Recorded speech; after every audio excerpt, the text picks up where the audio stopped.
The Montana sky stretched endless above the Reeves ranch, that particular shade of blue that existed nowhere else on Earth, or any of the 42 colony worlds humanity had claimed among the stars. Colonel James Reeves, retired, stood at the corral fence watching his granddaughter struggle with the mare, 12 years old and stubborn as her grandfather, both of them. Emma's face scrunched with concentration as she tried to get Stella to accept the bridle. The horse, 17 hands of pure Colorado Mustang lineage, had other ideas. "You got to let her think it's her choice," Jim called out, his voice carrying that particular rasp that came from 40 years of barking orders across flight decks and battlefield comms. "Can't force a creature with that much pride." Emma shot him a look that said she'd heard this advice before, probably because she had, at least a dozen times. But she softened her grip on the bridle, stepped back, waited.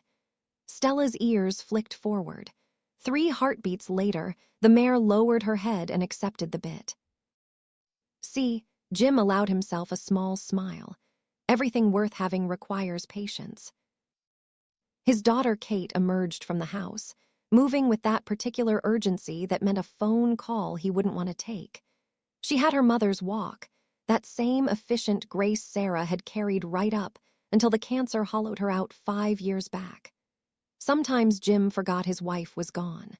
Sometimes he'd turn to tell her something and find only empty space where she used to stand. "Dad," Kate said, holding out her phone like it might bite. "It's General Morrison, from the Pentagon." Jim took the device, felt its weight, lighter than any weapon he'd ever carried but somehow heavier too. "This is Reeves." The voice on the other end belonged to a woman 20 years his junior who'd never seen real combat, never had to choose between bad options and worse ones in the span of a heartbeat. "Colonel, we need you to come out of retirement. 48 hours, full briefing at Peterson Space Force Base. It's Kepler 442b. The situation with the Zhenkari has deteriorated." "Ma'am, with respect, I've been out of the game 5 years. There are younger officers better suited." "There are no officers with your specific experience, Colonel. You're the only human alive who successfully negotiated with Zhenkari Command. We need that expertise. And Colonel, this isn't a request." Jim looked at Emma, who'd gotten Stella saddled and was watching him with those enormous brown eyes, Sarah's eyes that had seen her grandmother waste away and understood too much about mortality for someone so young. He thought about the scan results folded in his desk drawer, the numbers that meant he had maybe 18 months if the cancer behaved, maybe 6 if it didn't. 48 hours, he said. "I'll be there." After the general hung up, Kate stood with her arms crossed in that way that meant she already knew what he'd decided and hated it. "Dad, you promised. After Mom, you said no more deployments." "It's not a deployment. It's a consultation. Maybe a week, 2 at most." "You're sick. Don't think I haven't noticed the blood on your handkerchiefs. The way you can't climb the stairs without stopping halfway." Jim had never been good at lying to his daughter. "The cancer's there. Been there for months. But that's exactly why I need to go, honey. If this is the time I have left, I'd rather spend it doing something that matters than sitting on this porch watching the world spin without me." Kate's expression crumpled. "Mom made you promise." "And I kept that promise for 5 years. Watched every school play, every soccer game. But Emma's got you now. She doesn't need an old man taking up space." "That's not true, and you know it." "Maybe, but the general said this was about the Zhen, about preventing a war. And if there's even a chance I can stop what happened last time, stop other families from losing what we lost, then yeah, I'm going." Emma had walked Stella over to the fence, close enough to hear everything. "Grandpa, are you dying?" Jim looked at his granddaughter, at the constellation of freckles across her nose, at the stubborn set of her jaw that came straight from his own DNA. "Eventually, sweetheart. We all are, but not today." Promise. He wanted to. God, he wanted to. But James Reeves had made enough promises in his life to know which ones he could keep, and which ones were just pretty words whistling past the graveyard. Instead, he said, "I promise I'll do everything I can to come back." That's the best anyone can offer. 2 days later, he stood in a briefing room at Peterson, surrounded by holographic displays showing a planet 700 light-years from Earth. Kepler 442b hung in the projection like a jewel, twin moons, casting shadows across continents of crimson desert and forests that grew crystalline in the radiation zones. Humanity's most distant colony. The site of first contact with the Zhen Empire 30 years ago. The site of the treaty Jim had helped negotiate when he was 32, and stupid enough to think wars could end with signatures and handshakes. General Morrison stood at the head of the table, a woman built like a walking recruitment poster, all sharp angles and sharper ambition. 6 months ago, a diplomatic shuttle carrying Zhenkari peace envoys exploded while approaching our primary base on Kepler. 14 Zhen dead. We assumed it was an attack. They assumed we orchestrated it. Both sides have been mobilizing ever since. Jim studied the explosion footage, the way the shuttle disintegrated in a flash of plasma fire, too clean, too complete. That's not a malfunction. Someone put a bomb on that ship. Our thoughts exactly. Morrison pulled up a new image, a crashed vessel half buried in red sand. That's a Zhen recon craft, shot down 3 weeks ago in the exclusion zone. The black box survived. We need someone to retrieve it, someone who can get in and out without triggering a full-scale engagement. Someone the Zhenkari might hesitate to shoot on sight. And you think that's me, because I shook hands with one of their generals 3 decades ago. I think that's you because General S.H. Kara Enveth still speaks of you in their war councils. Our intelligence says she's the only voice arguing for restraint. If anyone on this planet has credibility with the Zhen command structure, it's you. The name hit Jim like a punch to the solar plexus. S.H. Kara. He remembered her in pieces, fractured images from that first encounter. Silver scales catching light from Kepler's red sun. 4 eyes that saw through bullshit and bravado straight to the truth underneath. The way she'd fought alongside him when they'd had to rescue a joint expedition trapped in an ice cavern collapse, how she'd trusted him with her life when she had every reason not to. She's still alive. Zhenkari lived 200 years, Colonel. She's barely middle-aged by their standards. Jim thought about Sarah, about the 2 short decades they'd shared, about how humanity burned bright and brief like struck matches. He thought about the scan results, about months instead of years, about dying in a hospital bed versus dying doing something that might actually matter. When do I leave? 12 hours. You'll have a 4-man escort team. Get the black box, get out clean. Air support will extract you from landing zone Delta. Estimated mission time, 72 hours. But it didn't work out that way.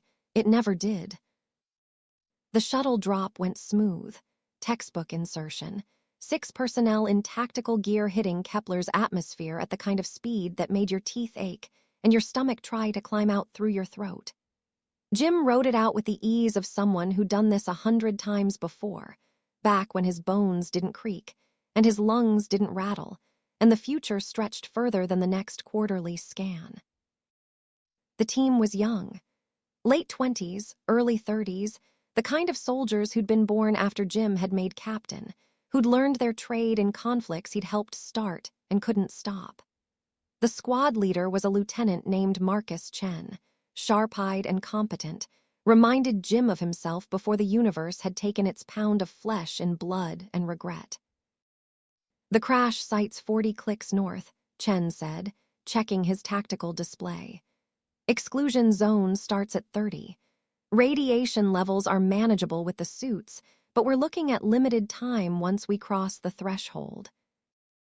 What kind of limited? 6 hours before we start accumulating enough rads to cause problems.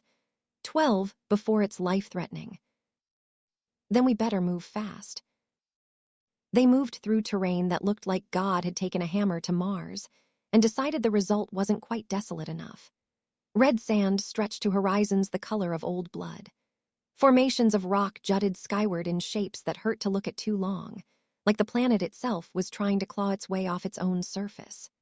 The twin moons, one the size of Earth's moon and one half again as large, hung in a sky that shifted between orange and purple as Kepler's sun tracked across it.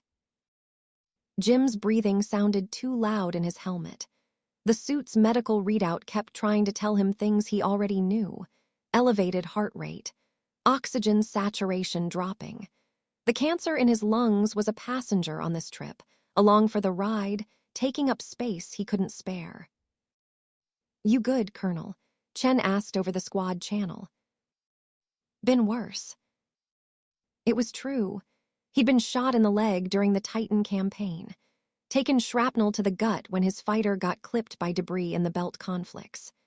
This was just cells eating cells, a war fought at the microscopic level, nothing personal, just biology doing what biology does when the code gets corrupted. They were 28 clicks out when the magnetic storm hit. It came from nowhere, the way the worst things always do. One moment the sky was clear, the next it was full of lightning that forked purple and gold, electromagnetic chaos that turned every piece of electronic equipment into expensive garbage. The shuttle's engines screamed, altitude dropping like someone had cut the strings, and Chen was shouting coordinates that didn't matter anymore because they were going down. Nothing gentle about it. Just gravity and velocity making their inevitable argument with flesh and metal. Jim remembered the impact in fragments. The way his harness cut into his shoulders, the sound of metal tearing, the sharp, bright pain in his ribs that meant something had broken. The sudden silence after, broken only by the hiss of escaping atmosphere and someone screaming, high and thin, the kind of sound that meant bad injuries, the kind you don't come back from. He came to with blood in his mouth and his side on fire. The shuttle had plowed a furrow through the sand 200 meters long, torn itself apart in the process. 3 of the soldiers were dead, necks broken, bodies bent at angles that made Jim's stomach turn. Chen was alive but pinned under a collapsed bulkhead, both legs crushed below the knee. The other soldier, a kid named Tony Ramirez, sat against the hull with his guts trying to leak out through a hole in his suit. "Colonel," Tony said, voice thin with shock. "Colonel, I can't feel my legs." "That's the adrenaline," Jim lied, dragging himself over. "You're going to be fine." He broke open the medical kit, hands shaking, trying to remember field medicine from 40 years ago, back when he was the one bleeding out in foreign dirt. The foam sealant hissed as he sprayed it into the wound, watching it expand, turn from white to pink to red as it mixed with blood. Chen coughed, a wet sound. "Mission's scrubbed. You need to call for extraction, get out of here." Jim checked the comms. Dead. Checked his tactical pad. Dead. Checked the emergency beacon. Flashing red, which meant either it wasn't transmitting or there was no one close enough to hear it. 40 clicks from the crash site with the black box. 70 clicks from the extraction point. On foot, in a radiation zone with 2 critically injured soldiers and no way to call for help. The math was simple and cruel. He could try to save Chen and Tony, stay with them, wait for a rescue that might not come before the radiation or their injuries killed them. Or he could complete the mission, retrieve the black box, prevent a war that would kill thousands. Sarah had always said he thought too much like a soldier, not enough like a person. That the mission wasn't always more important than the men. But Sarah was dead, and he was dying, and Chen was looking at him with eyes that knew exactly what equation Jim was solving in his head.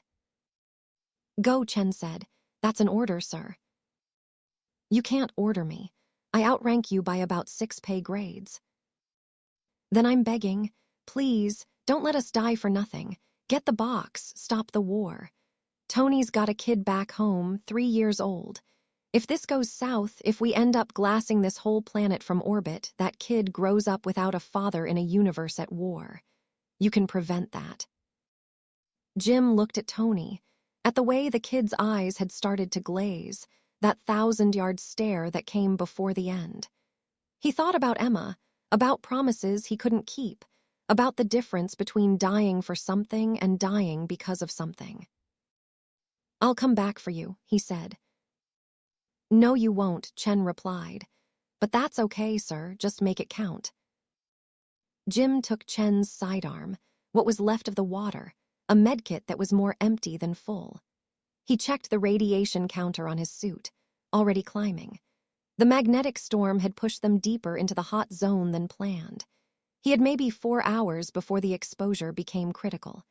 4 hours to cover 40 clicks of hostile terrain, retrieve a black box from a crashed alien ship, and figure out how to not die in the process.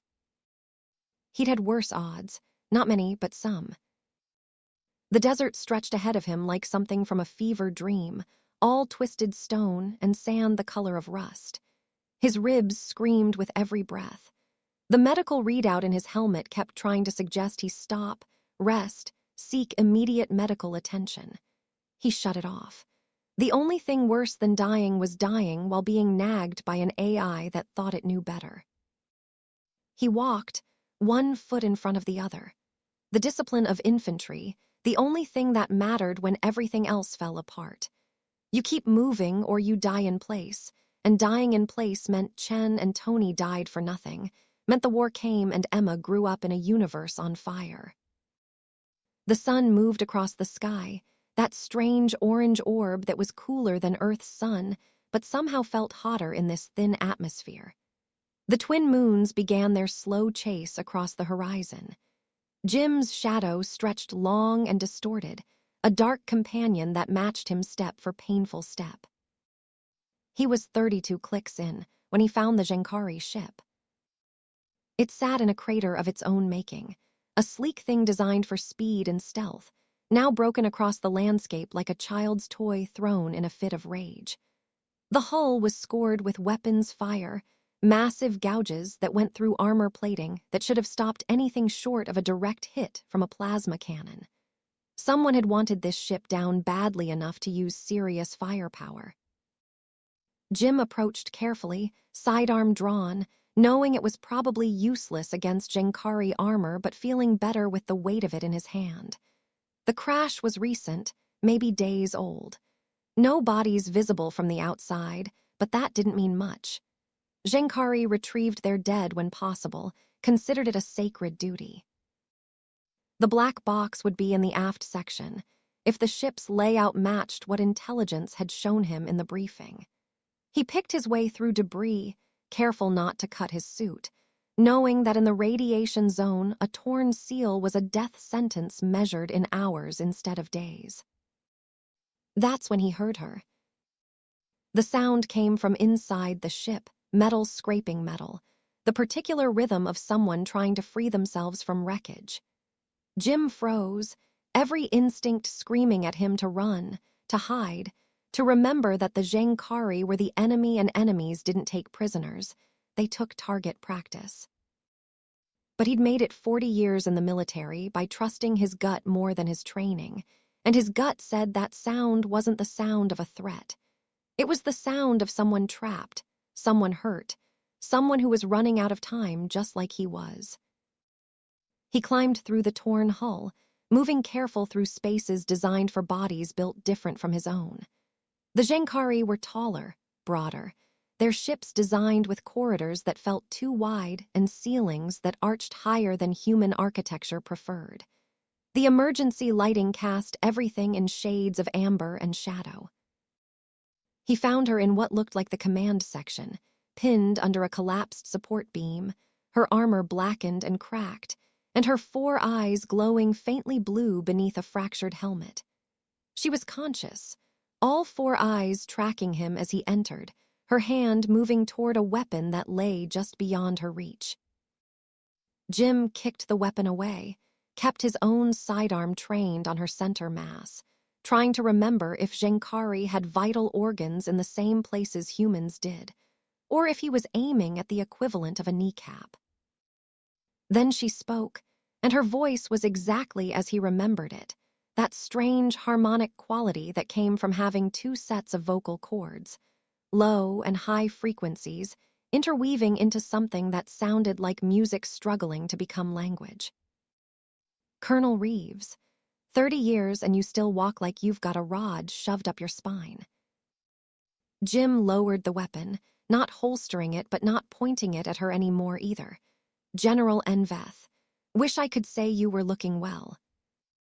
She laughed, or made the clicking sound that passed for laughter among her kind. I'm pinned under half a ton of structural alloy in a crashed ship deep in a radiation zone. I've had better days. He approached closer, studying the beam, doing the math on leverage and weight distribution. The beam had her trapped from the waist down, crushing her legs, and from the way her wing membranes were bent, he guessed at least one was broken. Zhenkari could survive a lot. Their biology was tougher than human, but everyone had limits. Why are you here? She asked. This is 40 clicks from the nearest human installation. Same reason you are, I'm guessing. Looking for answers about why a peace shuttle exploded and who benefits from starting a war neither of us can afford. Her eyes narrowed, all four of them, that disconcerting Zhen stare that felt like being examined under a microscope. You believe it was sabotage. I believe bombs don't plant themselves. Someone wanted those diplomats dead. Someone who profits from conflict. She was quiet for a moment, the only sound her breathing, deeper and slower than human, the rhythm of a biology designed for efficiency. You're dying, she said finally. I can smell it. The sickness in your cells. Lung cancer. Stage 3. They give me 18 months if I'm lucky. And you came here anyway. The people I care about are counting on me to prevent a war. That seems like a decent way to spend whatever time I have left. S.H. Kara studied him with an expression he couldn't read, her face too alien for easy interpretation despite the years he'd spent learning Zhen body language. You were always the strange one, James Reeves. Most humans fear death. You walk toward it like an old friend. We're all walking toward it. Only difference is some of us know how close we are to the edge. He knelt beside the beam, testing its weight, knowing before he tried that he couldn't lift it alone. Going to need your help with this. On 3, I'm going to lever this up. You drag yourself out. Don't try to stand. Your legs are crushed. I'm Zhenkari. We're tougher than we look. I'm 62. I know the difference between tough and stupid. Don't be stupid. He found a piece of wreckage to use as a lever, wedged it under the beam, put his weight on it. The pain in his ribs went from background noise to a symphony of agony. 1, 2, 3. The beam shifted, maybe 6 inches. S.H. Kara pulled herself free with her arms, claws digging gouges in the deck plating, leaving a trail of blood that glowed faintly blue in the dim light. Jim held the position as long as he could, then let the beam drop, collapsed against the bulkhead, breathing in short gasps that tasted like blood. Your ribs are broken, S.H. Kara observed. Several of them, yeah. And you're bleeding internally. Probably. She pulled a cylinder from her armor, pressed it against his side. He felt the sting of injection, then a spreading warmth that pushed back the pain, dulled it to something manageable. Zhen medical gel. It'll keep you alive for a few hours, maybe a day if you're lucky. Thought you people didn't share medical supplies with other species. We don't, but you just saved my life. Honor demands reciprocation. Jim studied her in the amber light. She looked different than his memories, older in ways that didn't translate well across species. More scars, certainly. A weariness around her eyes that spoke to too many years carrying too much weight. But still her, still the warrior who'd fought beside him 30 years ago, who'd trusted him when trust was the hardest currency to spend. "The black box," he said. "It's still here." "In the aft compartment. I managed to retrieve it before the ship finished tearing itself apart." She gestured to a sealed container maglocked to her armor. "But I can't transmit the data. My communications array was destroyed in the crash, and I suspect yours isn't faring much better. Dead since the magnetic storm. We're both cut off." "Then we have a problem. Because what's on this recording will prevent a war, but only if someone actually hears it." "What's on it?" "Proof that neither your people nor mine destroyed that peace shuttle. Proof that this entire conflict was orchestrated by someone who profits from both sides tearing each other apart." Jim felt the pieces clicking together, the pattern emerging from the chaos. Morrison, General Morrison. She's got her fingers in defense contracts across half the colony worlds. A war with the Zhen would make her richer than God. S.H. Kara made a sound like grinding stone. "On my side, it's War Master Kreth. He's been buying weapons from human manufacturers under the table for years, selling them to fringe elements, keeping conflicts alive. The peace treaty threatened his entire operation. So they worked together, killed their own people to restart hostilities. And we're the only ones who know." She looked at the black box, then at him. "There's a derelict communications array, pre-colony era, about 40 clicks northwest. It still has power, still connects to the satellite network. If we can reach it, we can transmit this data to both our governments simultaneously." 40 clicks, through a radiation zone, with you unable to walk and me with broken ribs and lung cancer eating me from the inside. Yes, she met his eyes, all four of them locked on his too, and something passed between them that was older than language, the recognition that came when two people realized they were standing at the same edge of the same cliff. "It's impossible." "Good," Jim said. "I'm getting tired of easy." He helped her fashion a crutch from pieces of the wreckage, watched her take her first experimental steps with the kind of determination that said pain was something that happened to other people. The Zhen didn't have the same relationship with suffering that humans did. They felt it, certainly, but they'd evolved on a world where showing weakness meant becoming prey, and 100,000 years of that kind of selection pressure bred a toughness that went bone deep. They left the ship as the sun began its descent toward the horizon. Two wounded soldiers from opposite sides of a war neither of them believed in anymore, carrying evidence that might stop the killing if they could survive long enough to share it. The desert swallowed them whole, vast and indifferent red sand stretching to horizons that shimmered with heat, even as the temperature began its nightly plunge toward freezing. Jim's suit regulated his temperature, kept him alive, but he could feel the drain on the power cells, the slow countdown to when the systems would fail, and he'd have to choose between warmth and radiation shielding. They didn't speak much at first. Speaking required energy they couldn't spare, breath they needed for the endless work of putting one foot in front of the other. But the silence wasn't uncomfortable. It was the silence of shared purpose, of two people who'd been soldiers long enough to know that some things didn't need saying.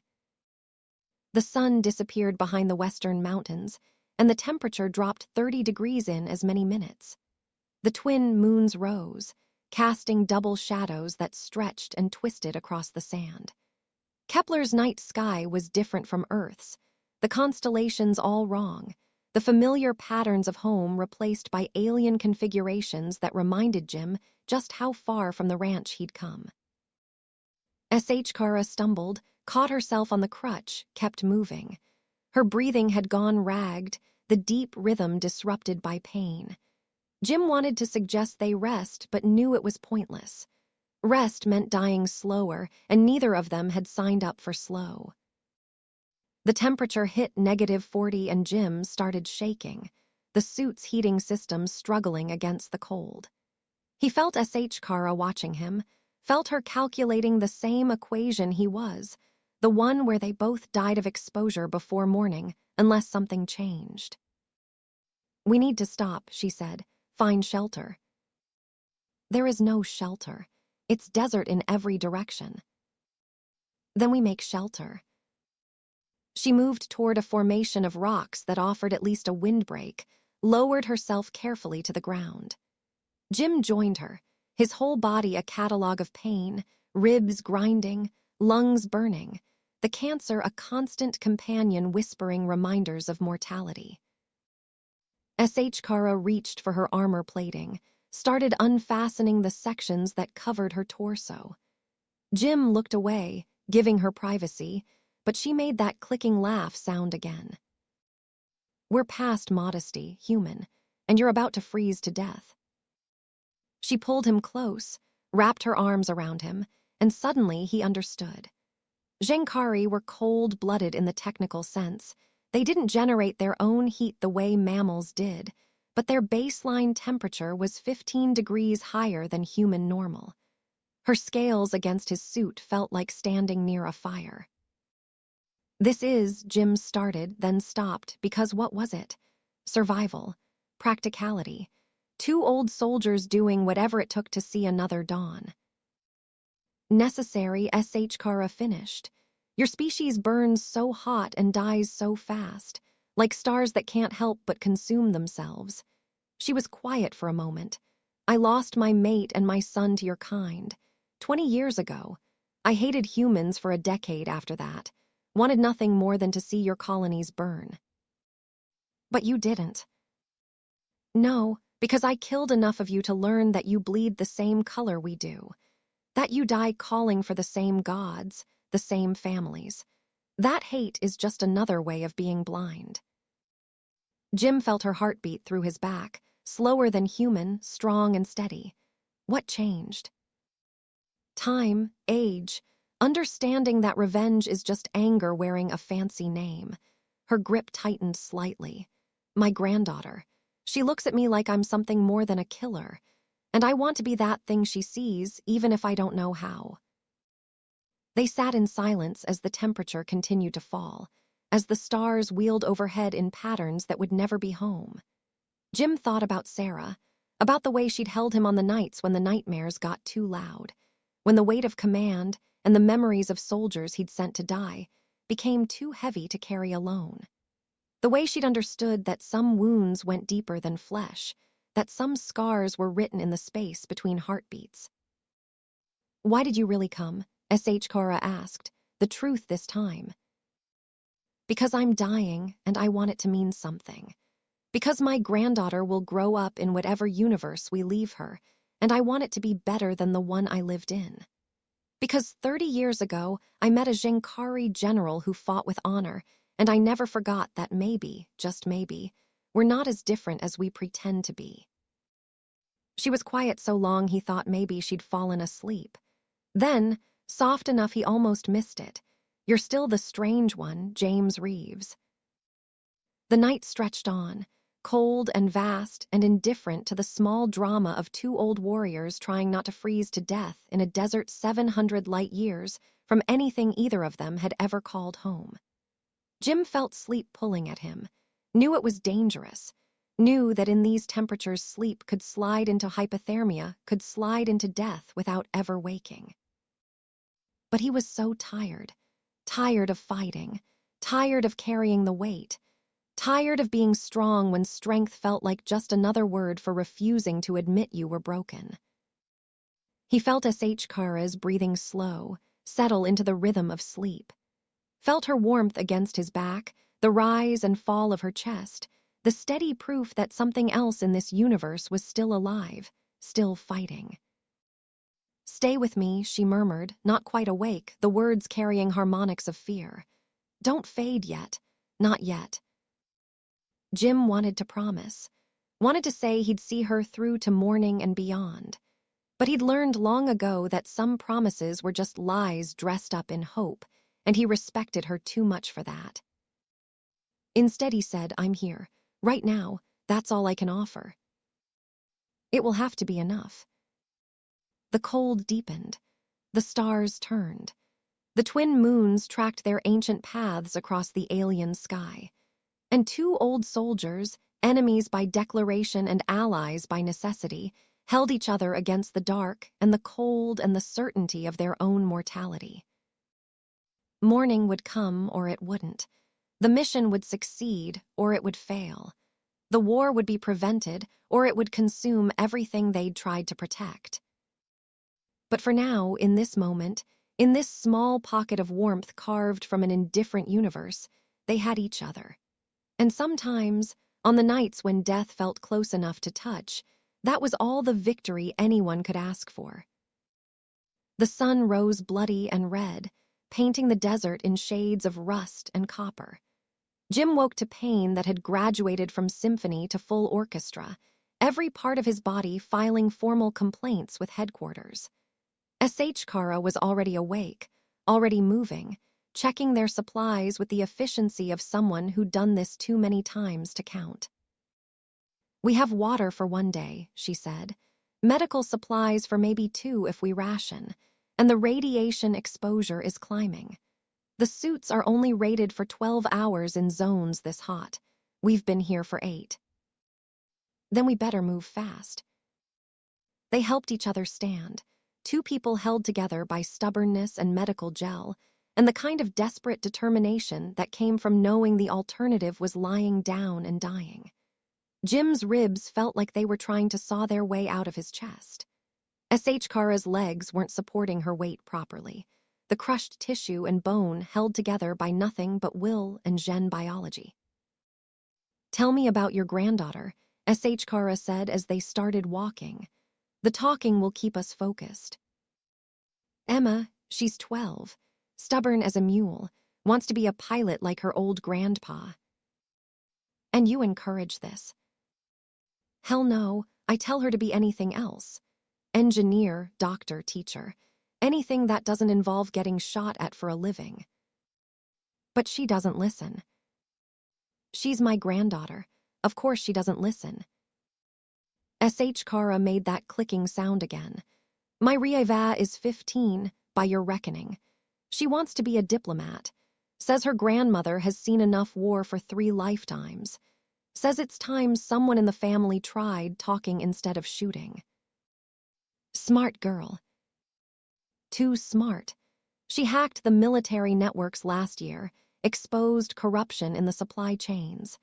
Nearly got herself executed for treason before I intervened. Jim laughed, immediately regretted it as his ribs punished him for the transgression. Sounds like they'd get along. Emma once reprogrammed the school's admin system to give everyone an extra week of vacation. Principal called me in, expecting me to discipline her. I told him I was proud of her initiative. "You're a terrible grandfather." "Best kind if you ask me."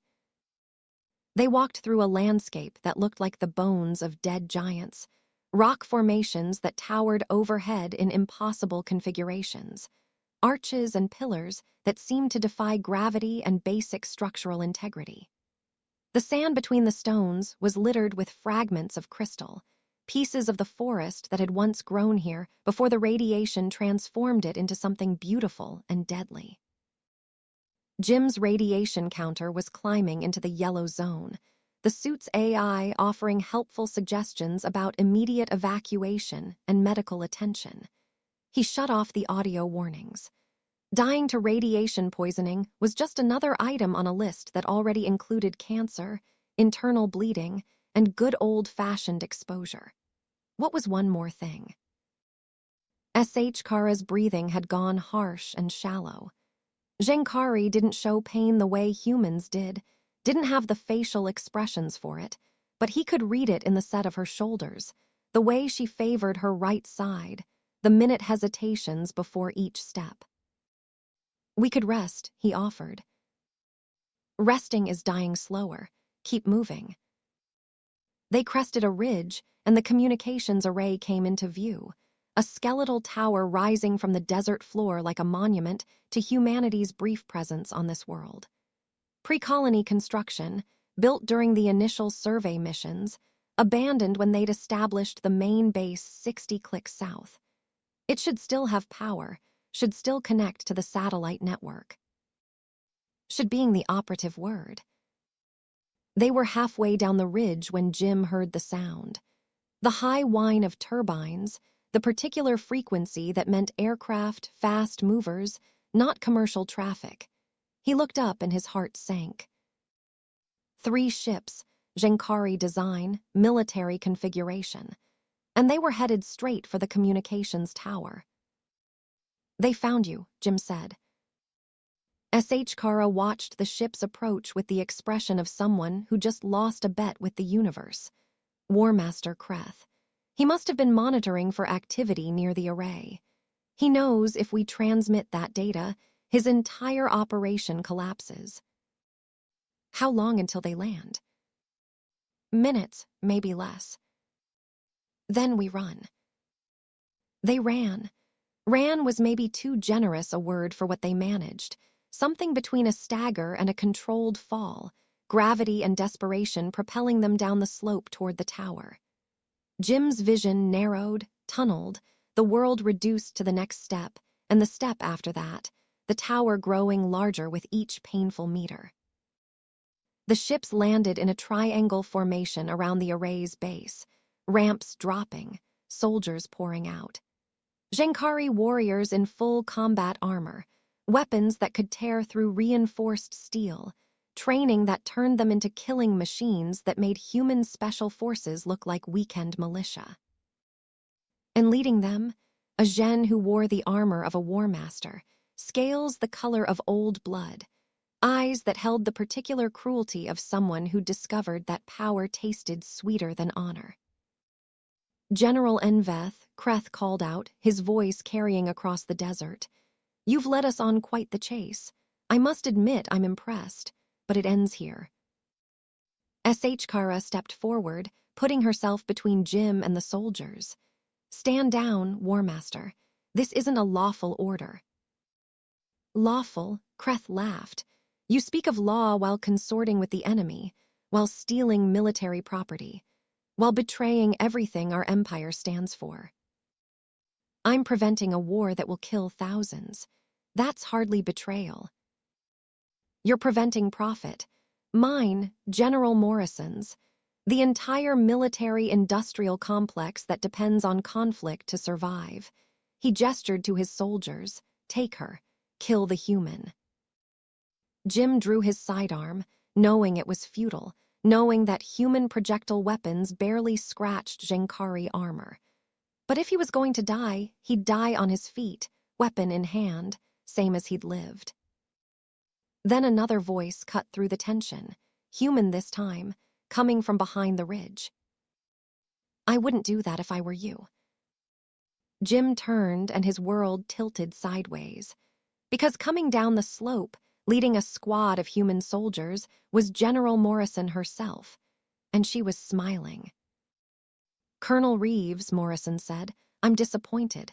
I sent you here to die quietly, and yet here you are making noise.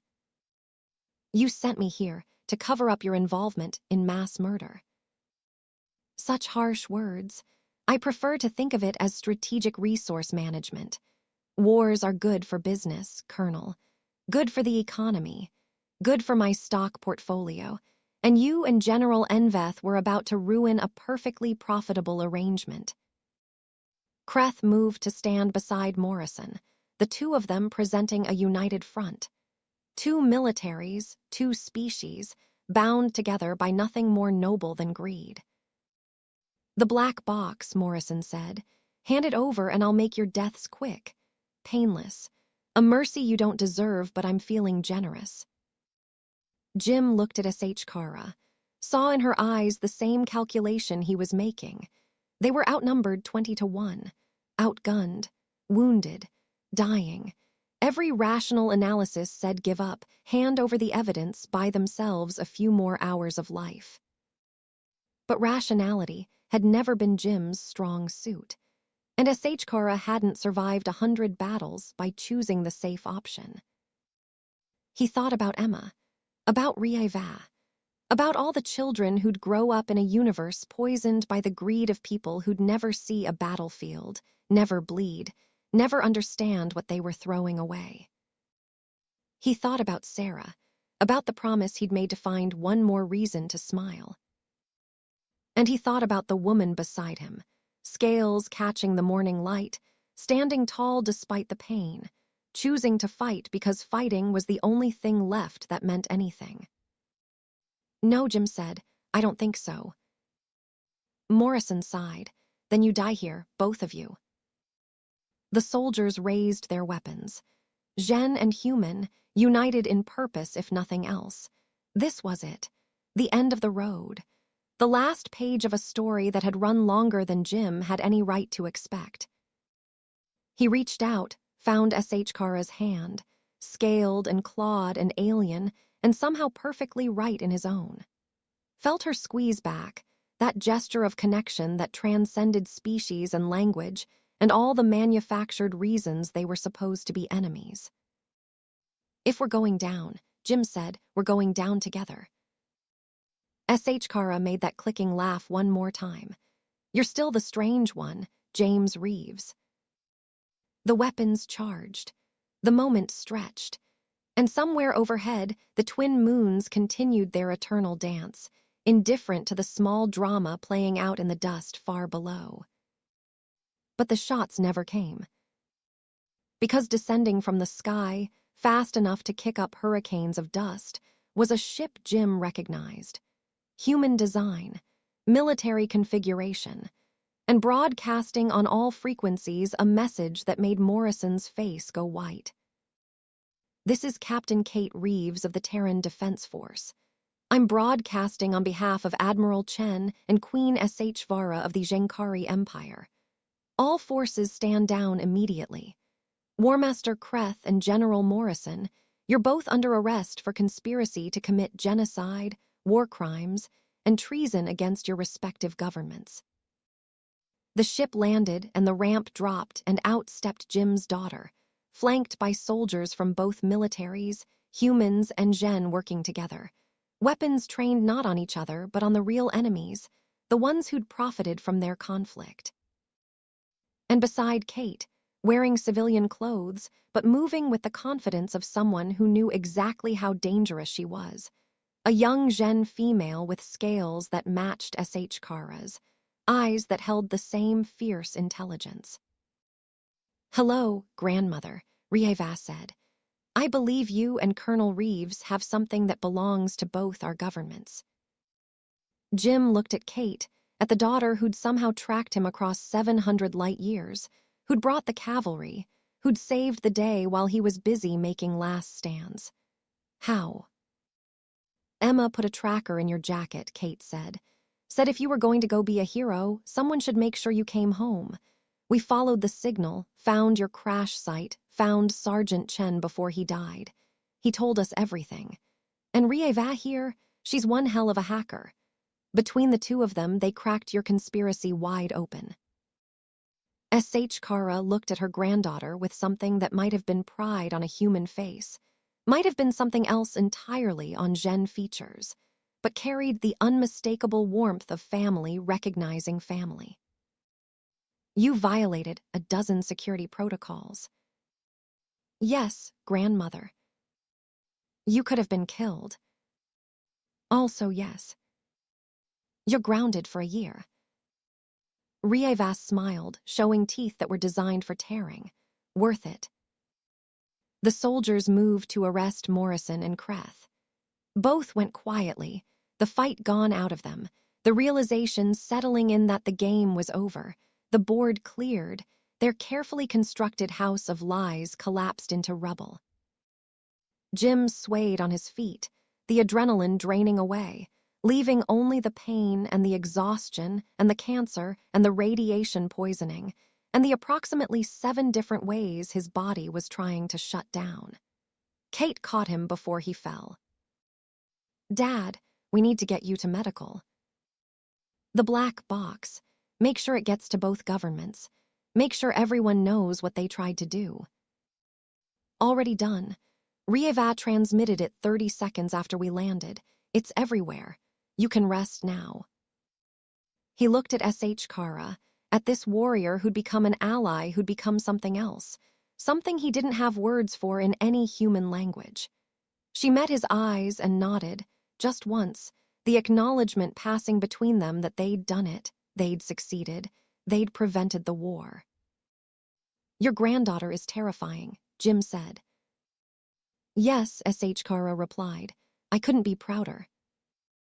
The medical teams moved in, Human and Zhen working together, and for the first time in 30 years of uneasy peace, it actually looked like they meant it.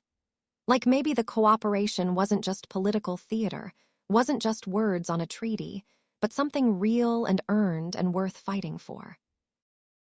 As they loaded him onto the stretcher, Jim felt S.H. Kara's hand on his shoulder, that brief pressure that said more than any speech. "Don't you dare die, James Reeves. Not after all this."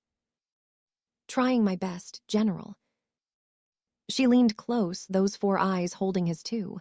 "It's S.H. Kara, just S.H. Kara. We're past ranks now, I think." And he managed a smile, small and pained but genuine. "Then it's Jim, just Jim." The stretcher lifted, and the world tilted, and the last thing he saw before the sedatives kicked in was 2 girls, Human and Zhen, standing together like it was the most natural thing in the universe. Like maybe they'd figured out something their elders had spent decades getting wrong. Like maybe there was hope after all. The darkness came, soft and welcoming, and for once it didn't feel like an ending. Just a pause. A rest before the next act of whatever strange play the universe was staging. And somewhere in that darkness, he thought he heard Sarah's voice, warm and proud. "See, I told you you'd find another reason to smile." Yeah, he thought. Yeah, you were right. You usually were. The hospital room at Peterson's Space Force Base smelled like antiseptic and regret, that particular combination of chemicals and despair that Jim had come to associate with places where people went to be told how much longer they had left. 3 weeks since Kepler. 3 weeks of debriefings and depositions and doctors who looked at his scans with expressions that said everything their carefully chosen words tried to hide. The radiation exposure had accelerated things. The cancer that had been content to move at a measured pace was now sprinting toward the finish line. 6 months, the oncologist said. Maybe 4. There were treatments, experimental options, things they could try if he was willing to spend whatever time remained sick and hairless, and so pumped full of poison that living felt like a technical victory over a body that had already surrendered. Jim said no. Said he'd rather have 4 good months than 6 bad ones. Said he wanted to see Emma's birthday in August, wanted to walk her through the ranch one more time, wanted to die on his own terms instead of hooked up to machines in a room that smelled like surrender. Kate sat beside his bed now, her hand in his, neither of them speaking because there was nothing left to say that hadn't been said in a dozen different ways over the past 3 weeks.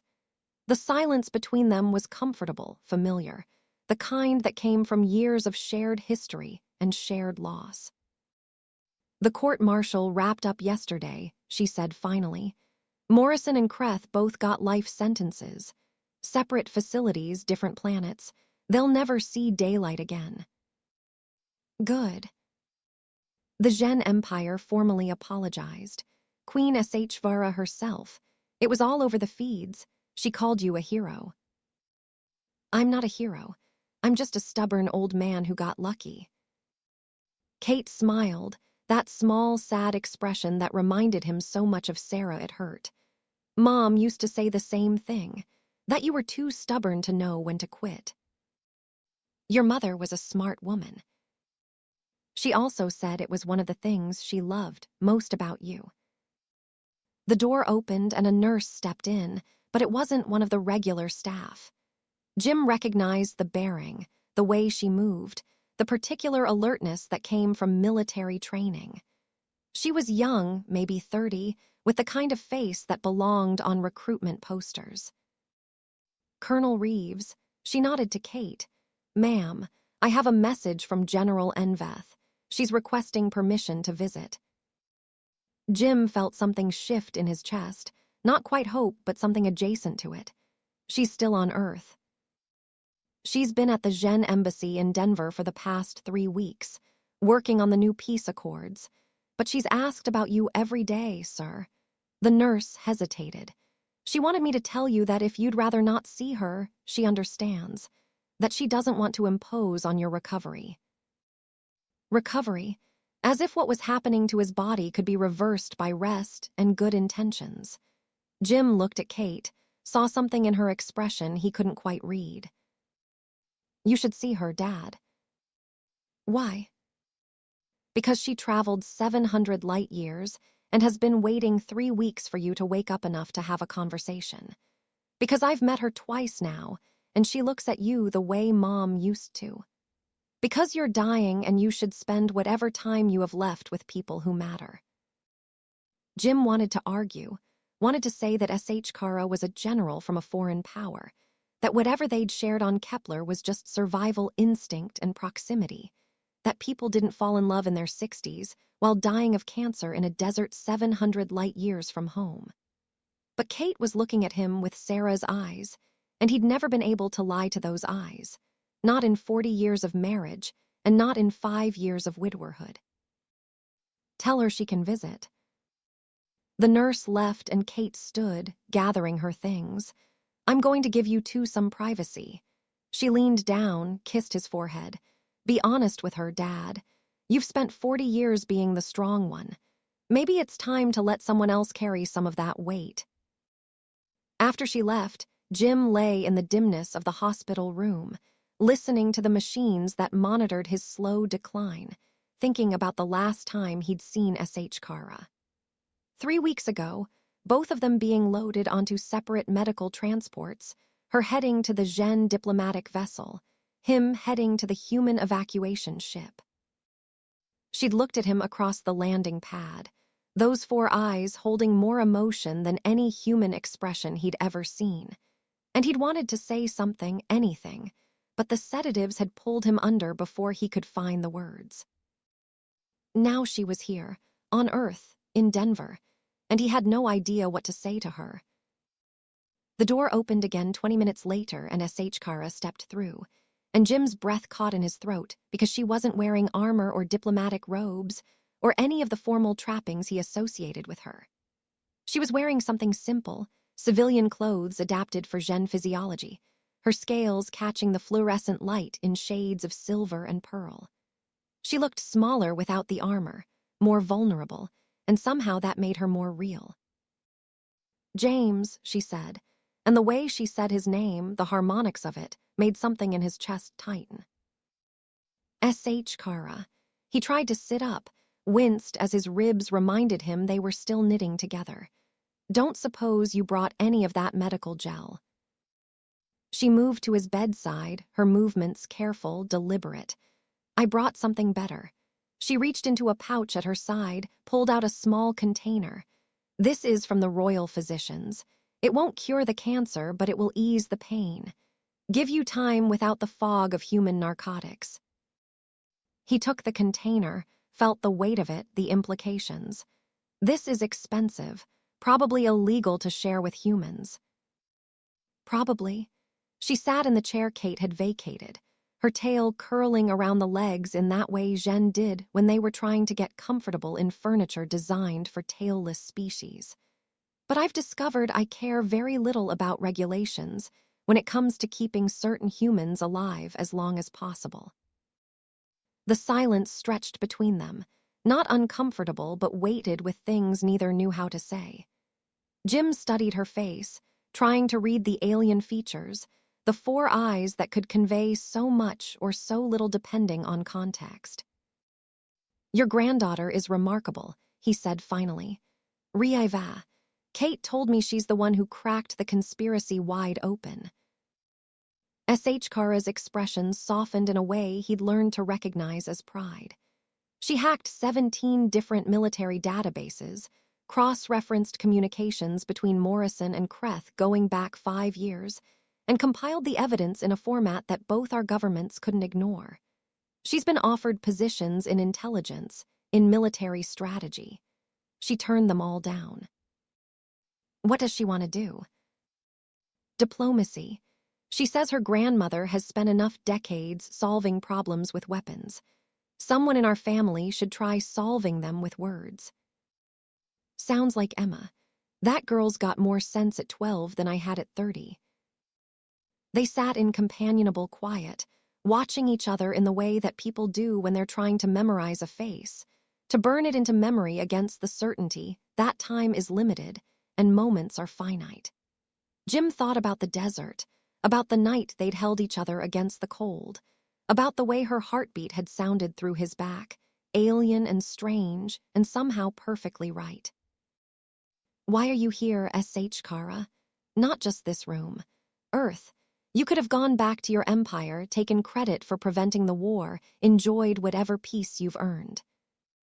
She looked away, those 4 eyes focusing on something beyond the walls, beyond the planet, maybe beyond the present moment entirely. Because when I thought you were dying on Kepler, when I watched them load you onto that transport with machines breathing for you and your heart barely beating, I realized something. She turned back to him. I realized I'd spent 20 years being angry. Angry at your species for taking my mate and my son. Angry at the universe for not caring about my loss. Angry at myself for surviving when they didn't. And that anger kept me warm, kept me moving, gave me purpose. And now I'm just tired, James. Tired of being angry. Tired of building walls. Tired of pretending that strength means feeling nothing. And when I'm with you, when we sat in that desert and you held my hand like it was the most natural thing in the universe, I felt something I haven't felt in 20 years. What? Peace. The word hung in the air between them, simple and profound, carrying weight that neither of them could fully articulate. Jim reached out, found her hand, scales warm and textured against his skin. On Kepler, he said slowly, when we were waiting to die, you said something in your language. The translator couldn't quite make it out. S.H. Kara's scales shifted color slightly, a Zhen blush if such a thing existed. I said, please don't fade yet. I just found you again. Again. We knew each other for what, 3 days 30 years ago. Time isn't measured in days, James. It's measured in moments that matter. And those 3 days, that first time we met, that was the first time I saw a human as something other than an enemy. The first time I thought maybe peace was possible. You gave me that. And then 30 years passed and I became the thing I swore I'd never be, a warrior who'd forgotten why she was fighting.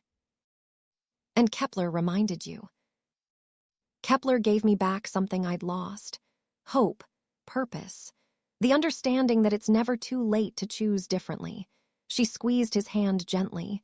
You're dying. I know that. The doctors have been very clear about your prognosis, but you're not dead yet. And I've spent too many years mourning people who are gone to waste the time I have with someone who's still here. Jim felt his throat tighten, emotion he'd kept carefully locked away for 5 years since Sarah's death trying to surface. I'm 62 years old. I've got maybe 4 months left. I'm not exactly prime relationship material. I'm 58 by Zhen reckoning. Middle-aged for my species, which means I have a century and a half of life ahead of me. And I would rather spend 4 months with you than a century and a half alone. That's not fair to you. Who said anything about fair? Fair would have been my son living. Fair would have been your wife not dying of cancer. Fair would have been Morrison and Kreth never starting a war that killed thousands. She leaned forward, those 4 eyes intense. We don't get fair, James. We get what we choose. And I choose this. I choose you, for however long we have. The machines beeped their steady rhythm, marking time in heartbeats and breath, the countdown clock that neither of them could stop, but both could choose to acknowledge or ignore. Jim thought about Sarah, about the promise he'd made to find one more reason to smile. He thought about Emma, about the example he was setting, about what it meant to live fully even when death was breathing down your neck. I don't know how to do this, he said quietly. The dating thing, the romance thing. I was with Sarah for 40 years. She was it for me. I don't know how to be with someone else. Then don't be with someone else. Be with me. S.H. Kara's voice was gentle. I'm not asking you to replace what you had. I'm not asking you to forget Sarah or pretend that 40 years didn't happen. I'm asking if maybe in the time you have left, there's room for something new, something different, something that honors both our losses instead of pretending they don't exist. And what do you get out of this? Watching me die, mourning another person you care about. I get to care about someone again. I get to feel something other than anger and regret. I get to remember what it's like to look forward to tomorrow instead of just surviving it. She paused. And when you're gone, because you will be gone and we both know it, I'll have something beautiful to remember instead of just scars and bitterness. Isn't that worth something?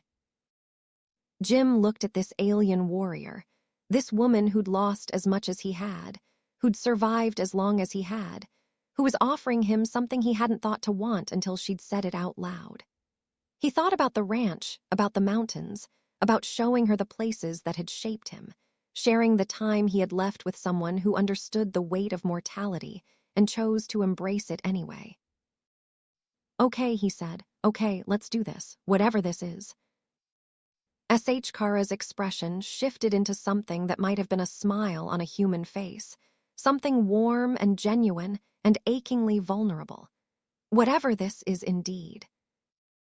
They released him from the hospital a week later with enough painkillers to stock a pharmacy and strict instructions about bed rest and minimal activity and avoiding stress.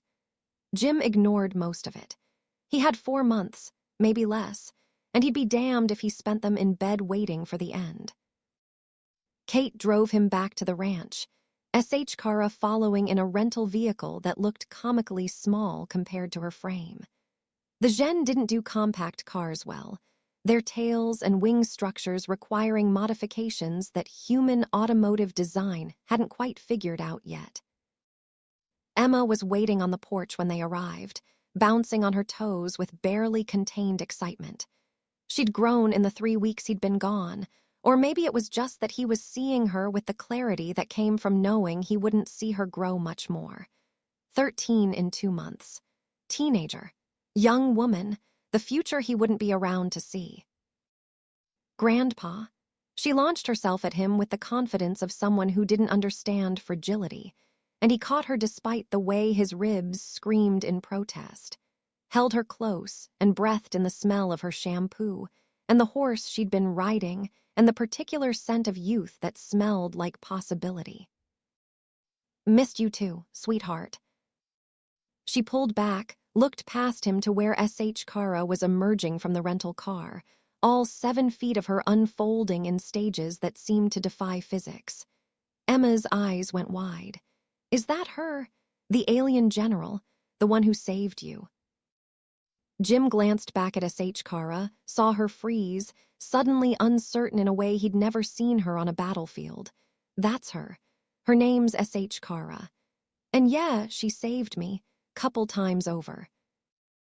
Emma approached S.H. Kara with the fearlessness of youth, stuck out her hand. I'm Emma. Thanks for not letting my grandpa die in space. S.H. Kara stared at the offered hand for a moment, then carefully took it, her scaled fingers engulfing Emma's entirely. I'm S.H. Kara. And you're welcome. Your grandfather is remarkably difficult to kill. I suspect stubbornness counts as a survival trait in your species. Emma grinned. Mom says that all the time. She looked between them, something knowing in her expression that was far too mature for 12. So are you guys like together? Emma, Kate said sharply. That's none of your business. It's fine. Jim put a hand on his daughter's shoulder. Yeah, sweetheart, we're together. I know that's probably weird for you. Are you kidding? This is the coolest thing ever. She looked at S.H. Kara with undisguised fascination. Can you fly? Do you breathe fire? What's your home planet like? Do you have horses? S.H. Kara made that clicking sound that Jim had learned was laughter. I can glide short distances, yes. I can produce flame from specialized organs in my throat, though it's more for temperature regulation than combat. My home world is called Kethvara. It's mostly archipelagos and shallow seas. And no, We don't have horses, but we have creatures called talons that serve similar purposes in our culture. That's so cool. Can you teach me Zhen? The language, I mean. I'm already learning Spanish and Mandarin at school, but alien languages are way more interesting. If your mother and grandfather approve, I would be honored. Kate looked like she wanted to object, like she had a dozen reasonable concerns about her daughter spending time with an alien general. But she caught Jim's eye and something passed between them. Some understanding that life was too short for reasonable concerns, that Emma deserved to know the universe was bigger and stranger, and more wonderful than the ranch and the school and the careful boundaries they'd drawn around her world. 1 hour a day, Kate said, after homework, and if your grades slip even slightly, it stops. Emma whooped and immediately started bombarding Kara with questions about Zhen grammar, and whether they had different words for different types of stars, and if their music sounded like anything humans could recognize. Kara fielded the questions with patience, with warmth, with the kind of engagement that spoke to someone who missed her own granddaughter and found comfort in the curiosity of the young. Jim watched them, these two pieces of his life that shouldn't fit together but somehow did, and felt something in his chest that wasn't cancer, wasn't pain, wasn't the weight of impending mortality. It felt like hope. The days fell into a rhythm. Jim woke with the sun, spent mornings on the porch watching the mountains while his body slowly remembered how to move without agony. Kara stayed in the guest house, 50 meters from the main building, close enough to visit but far enough to maintain propriety. They had breakfast together, usually something simple that her Zhen digestion could handle alongside his increasingly limited appetite. She wanted to know everything. Not the big things, not the war stories or the dramatic moments, but the small details that made a life. What Sarah had been like, how they'd met, what they'd argued about, what had made her laugh. The story of Kate's birth, how he'd almost missed it because of a deployment, how holding his daughter for the first time had rearranged his entire understanding of priority. The way Emma had looked at 2 days old, impossibly tiny, her hand wrapped around his finger with a grip that seemed to contain the entire future. And he wanted to know about her. About Wachter, her mate, a scholar who joined the military out of duty but never lost his love for ancient texts and philosophical debate. About Sheeran, her son, who'd inherited his father's mind and his mother's courage, and had died trying to recover his father's body from a battlefield, because Zhen tradition demanded proper burial rites. About the guilt she carried, the sense that if she'd been a better commander, a faster thinker, more willing to bend regulations, she could have saved them both. Guilt is a poison, Jim said one morning as they sat watching the sunrise. I've carried enough of it to know. Every soldier I sent into combat who didn't come back, every decision that looked right at the time and wrong in retrospect. You can let it eat you alive, or you can accept that we do the best we can with the information we have, and sometimes the universe just decides to be cruel. Do you believe that you did the best you could? Most days. Some days I lie awake and run through every choice, every alternative, every path not taken. But yeah, most days I believe it. Because the alternative is believing I could have been perfect if I just tried harder, and perfection is a myth we tell ourselves to justify the weight of failure. She was quiet for a long moment, her scales catching the early light, shifting through shades of silver and pearl and something that might have been gold in the right angle. Your wife, she said finally. How long after she died before you stopped reaching for her in the morning? 5 years, and I still do it sometimes. Forget she's gone. Turn to tell her something and find empty space. The brain holds onto patterns longer than the heart does. Does it get easier? It gets different. The sharp edges wear down.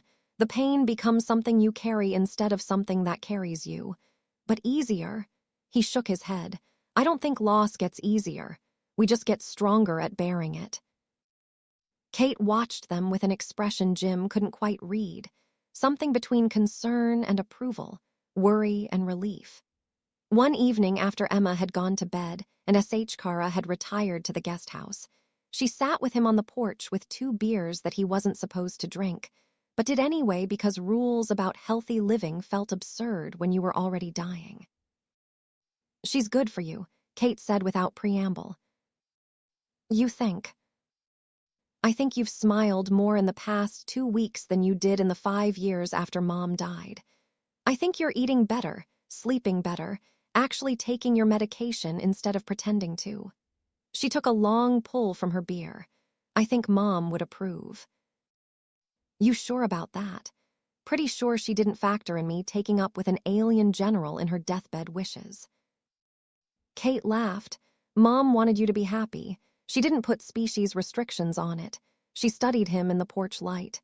Are you happy, Dad?" Jim thought about it, about the mornings with S.H. Kara, the conversations that ranged from philosophy to practical jokes, the way she looked at him like he was interesting instead of dying. "I'm something adjacent to happy. Content, maybe. At peace with what's coming." "That's good enough."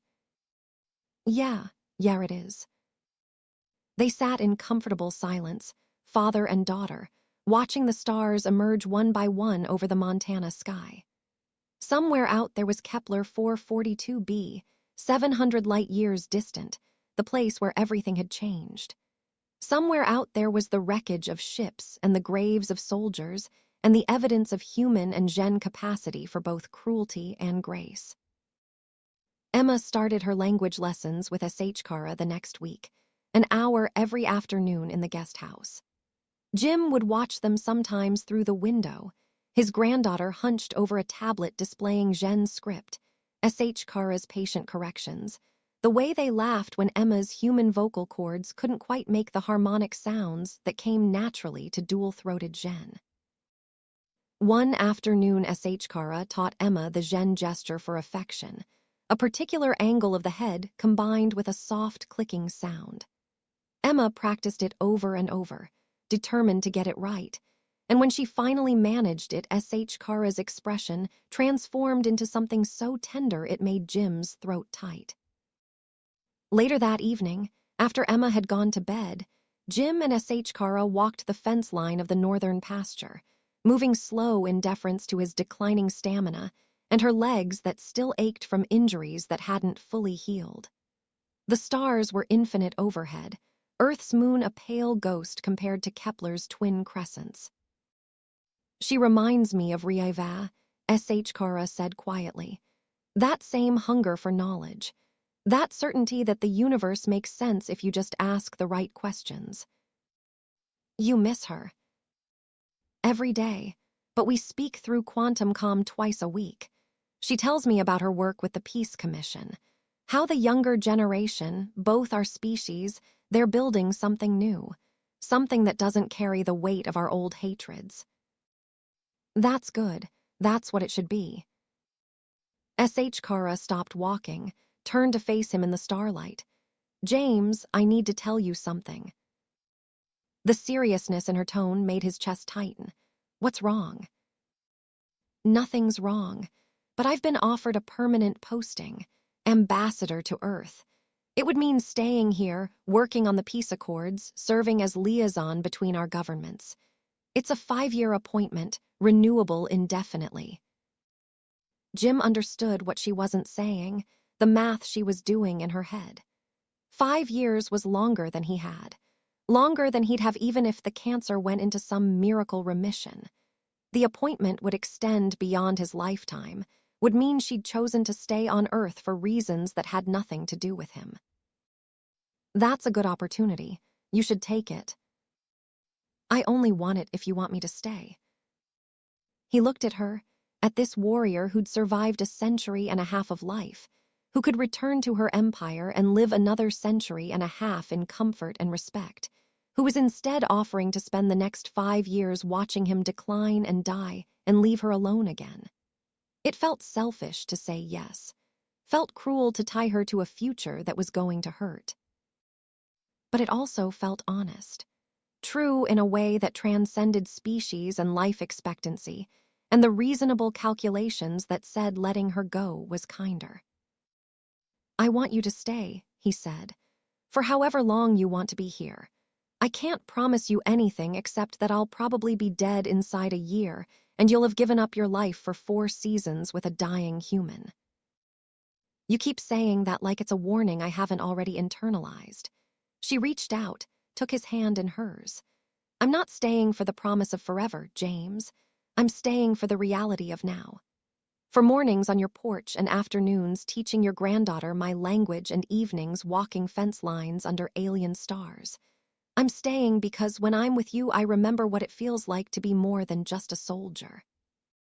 "What do you feel like?" "A person. Someone with a future that isn't just duty and obligation. Someone who gets to choose joy instead of just enduring survival." Jim pulled her close, careful of her wings, mindful of the differences in their biology, but finding that it didn't matter, that the embrace transcended the technicalities of anatomy. She was warm and solid and real, and for the first time since Sarah died, he felt like maybe the universe wasn't just a cold machine grinding toward entropy.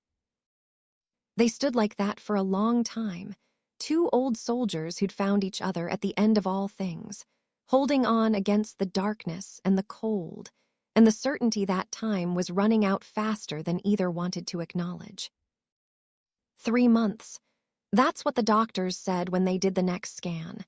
The cancer had spread to his liver, his lymph nodes, was staging an aggressive campaign that no amount of Zhen medical gel could slow. 3 months if he was lucky, maybe 2 if he wasn't. Jim took the news the way he'd taken every bad report in 40 years of military service. With a nod, a thank you, and the internal calculation of how much time he had left to do the things that mattered. He told Kate and Emma together, watching his daughter struggle not to cry, watching his granddaughter process the reality that Grandpa wasn't going to see Christmas. Emma hugged him so tight he thought his ribs might crack again, but he didn't care, just held her and let her cry and whispered the kinds of promises he could actually keep. That he loved her, that he was proud of her. That dying didn't mean disappearing. That memory was a kind of immortality, and she'd carry pieces of him forward into whatever future she built. Later that night, alone with S.H. Kara in the quiet of the ranch house, he let himself break down in a way he hadn't since Sarah's funeral. Let the fear and the anger and the grief pour out in ragged gasps that hurt his damaged lungs. Let S.H. Kara hold him while he shook. Let himself be weak because he was so damn tired of being strong. "I don't want to die," he said into her shoulder. "I thought I was ready, thought I'd made my peace, but I don't want to leave Emma, don't want to leave Kate, don't want to leave you when we just found this." S.H. Kara's hand stroked his back, careful of his fragile human spine. I know, and it's not fair and it's not right and the universe doesn't care about our protests. But you're here now, right now, and I've learned that now is all we ever really have." They sat like that until his breathing steadied, until the storm passed and left behind the kind of exhausted clarity that came after emotional purging. Jim pulled back, looked at her face, at the 4 eyes that held more compassion than he'd ever seen in 2. "Will you stay, after I'm gone? Will you stay on Earth?" "If Kate and Emma want me to, if I can be useful to them, help Emma with her studies, be a bridge to the Zhen for her generation." She paused.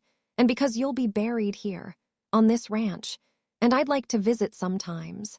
Tell you about how the peace is holding, how Emma's growing up, how the universe keeps spinning even after we're gone." "I'd like that. Then I'll stay." The next few weeks took on the quality of a dream, time moving both too fast and too slow, days blurring together in a haze of pain medication and moments of startling clarity. Jim's strength faded in increments, his body betraying him in small ways that accumulated into large limitations. Walking became difficult. Eating became harder. Breathing, which he'd done without thought for 62 years, became work that required conscious effort. But there were good moments too. Teaching S.H. Kara to play poker, watching her grasp the concept of bluffing with a speed that suggested Zhen and humans weren't as different as they appeared. Emma's 13th birthday, where they'd managed a small party and S.H. Kara had gifted her a Zhen coming-of-age medallion that was probably worth more than the ranch. Kate's quiet acceptance of S.H. Kara as part of the family, the three of them finding a rhythm that felt natural despite its strangeness. And the nights. Jim had moved to a hospital bed in the living room, too weak now to climb stairs, and S.H. Kara would sit beside him in the darkness, her hand in his, talking about nothing and everything. Her childhood on Kethvara, swimming in the warm archipelago waters, learning to glide from the cliffs.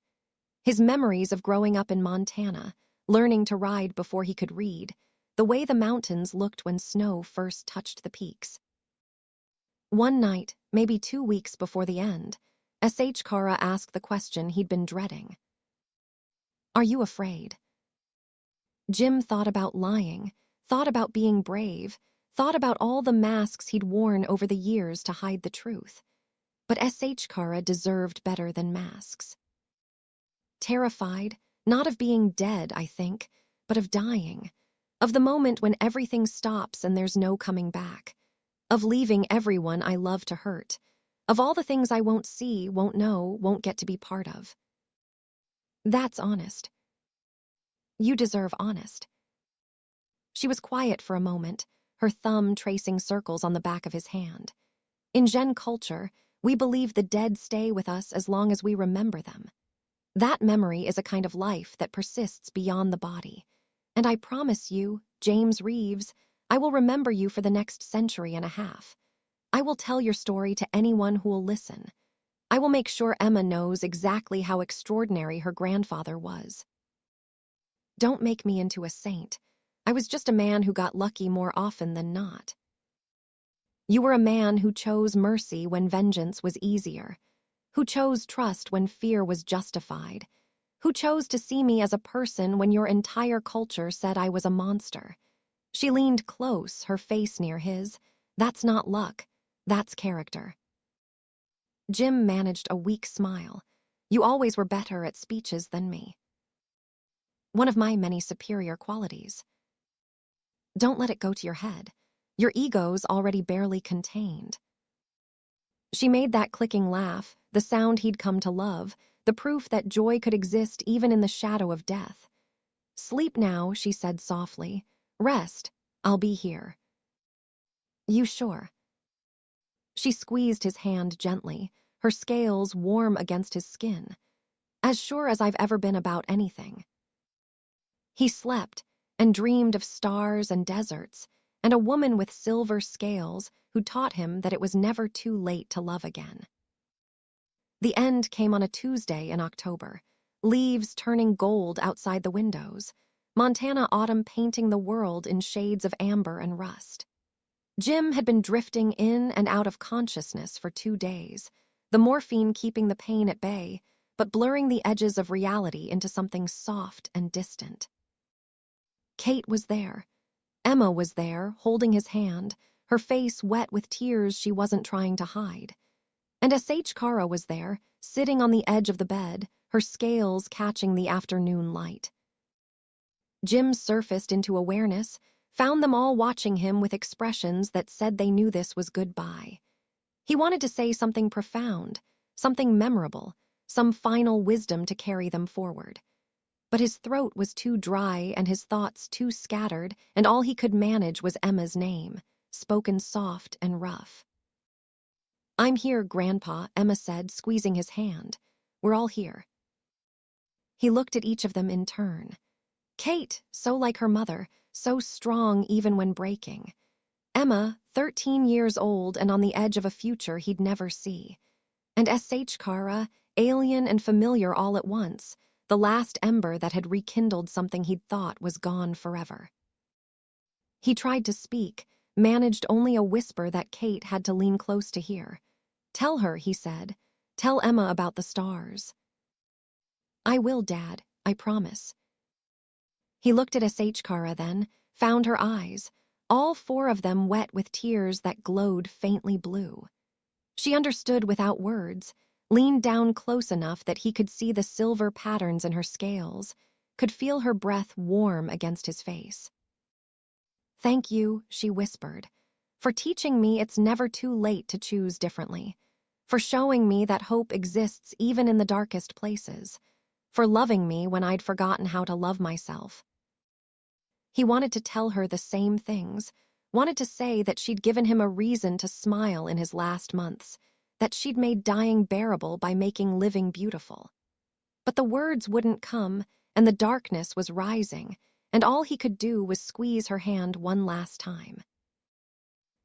Kara leaned down and pressed her forehead to his, the Zhen gesture of ultimate affection, the one reserved for bondmates and family. "Stay with me," she whispered, "just a little longer." But he was already fading, the light going soft around the edges, the pain receding into distance. He thought of Sarah, waiting somewhere beyond the dark, thought of Emma growing up strong and brave, thought of Kara carrying his memory into a future measured in centuries instead of years. And he thought, just before the end, that maybe this was enough. Maybe 4 months of love at the end of a life was worth all the years of loneliness. Maybe choosing joy in the shadow of death was the bravest thing anyone could do. The machines made their final sounds. The readouts flatlined. And Colonel James Reeves, 62 years old, veteran of too many wars and survivor of too many losses, let go of the world and found whatever waited on the other side. In the room he left behind, 3 people grieved. A daughter who'd lost her last parent, a granddaughter who'd lost her hero, and an alien warrior who'd lost the person who'd taught her that love was possible even when you thought you'd forgotten how. Kara stayed long after Kate and Emma left the room, stayed through the arrival of the medical examiner and the quiet efficiency of death's paperwork.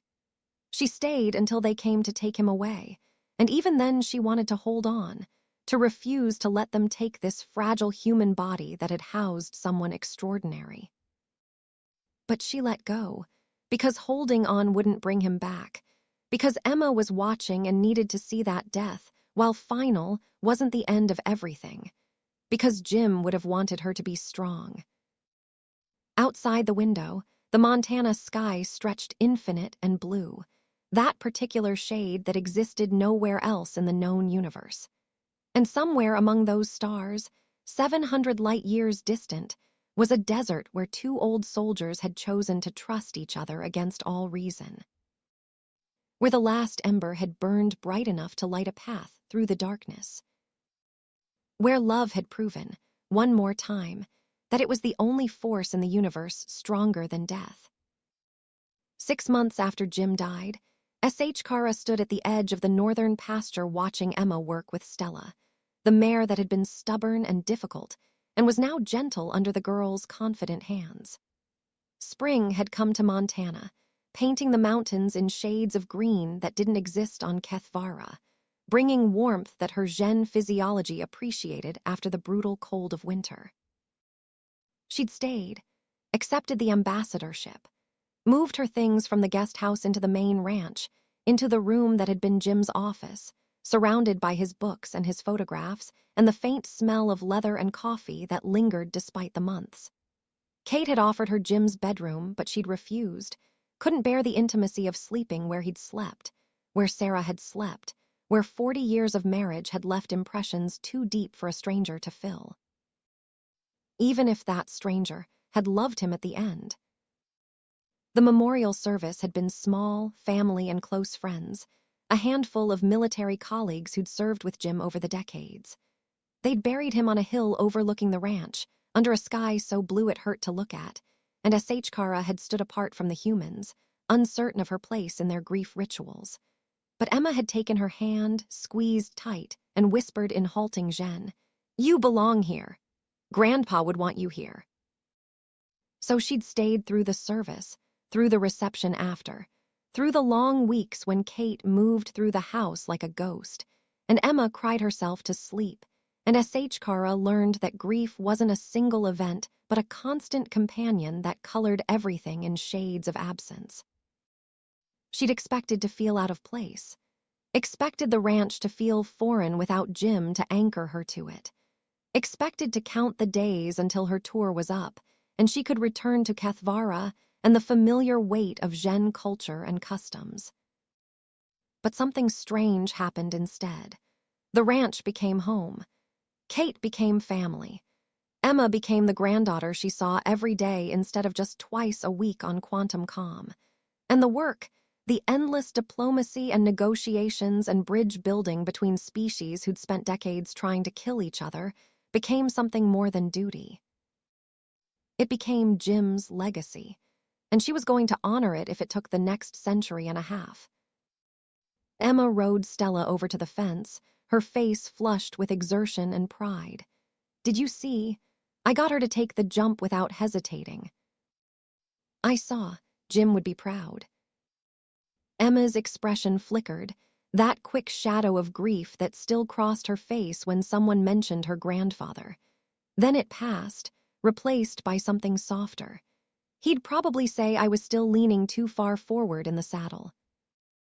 He'd be right, but he'd also say you're the best natural rider he's seen since your mother. Really? Really? Emma dismounted, began the familiar routine of unsaddling Stella, movements confident and practiced. S.H. Kara watched, remembering the uncertain 12-year-old who'd been afraid of the horse just 8 months ago, seeing the young woman emerging from the chrysalis of childhood. 14 next month. Growing so fast S.H. Kara could almost see time moving, reshaping bone and perspective in real time. S.H. Kara, Emma said carefully, not looking up from the saddle she was hauling off Stella's back. "Can I ask you something?" "Of course." "Do you think Grandpa knew that you loved him?" The question hit harder than expected, bypassing all the careful walls S.H. Kara had built around the tender parts of her grief. She thought about those last weeks, the conversations in the dark, the way Jim had looked at her like she was something precious despite the pain eating him from inside. "I told him," she said quietly, "near the end. And he told me, not in so many words, your grandfather wasn't much for grand declarations. But yes, I think he knew." "Good," Emma finished with the saddle, turned to face her. "Because I need you to know something too. You make Mom smile again. You make the ranch feel less empty. And I know it's weird, having an alien for a sort of grandmother, but I'm glad you stayed." S.H. Kara felt her throat tighten, the Zhen equivalent of tears prickling behind her eyes. "I'm glad I stayed too." They walked back to the house together, Zhen and human, the late afternoon sun casting long shadows that intertwined and separated and intertwined again. Kate was in the kitchen starting dinner, moving through the familiar motions with the muscle memory of someone who'd cooked in this space for years. She looked up when they entered, smiled that small, tired smile that had replaced her grief gradually, like spring replacing winter 1 degree at a time. "Good ride." "Great ride," Emma said. "I'm going to shower before dinner." After she'd thundered up the stairs, Kate turned to S.H. Kara with a more serious expression. "There was a call from the State Department. They want you in Washington next week for the treaty signing. Both governments are ready to make it official." "How long?" 3 days, maybe 4, she hesitated. "I know you don't like leaving the ranch." "It's not the ranch I don't like leaving." S.H. Kara glanced toward the stairs where Emma had disappeared. "She's at a difficult age. Losing Jim, her body changing, school getting harder. I worry about leaving her." "She'll be fine. And S.H. Kara, this is important. What you've built, what you and the other ambassadors have accomplished, it's going to prevent another war. Jim would want you to see it through." The treaty signing was in the East Room of the White House.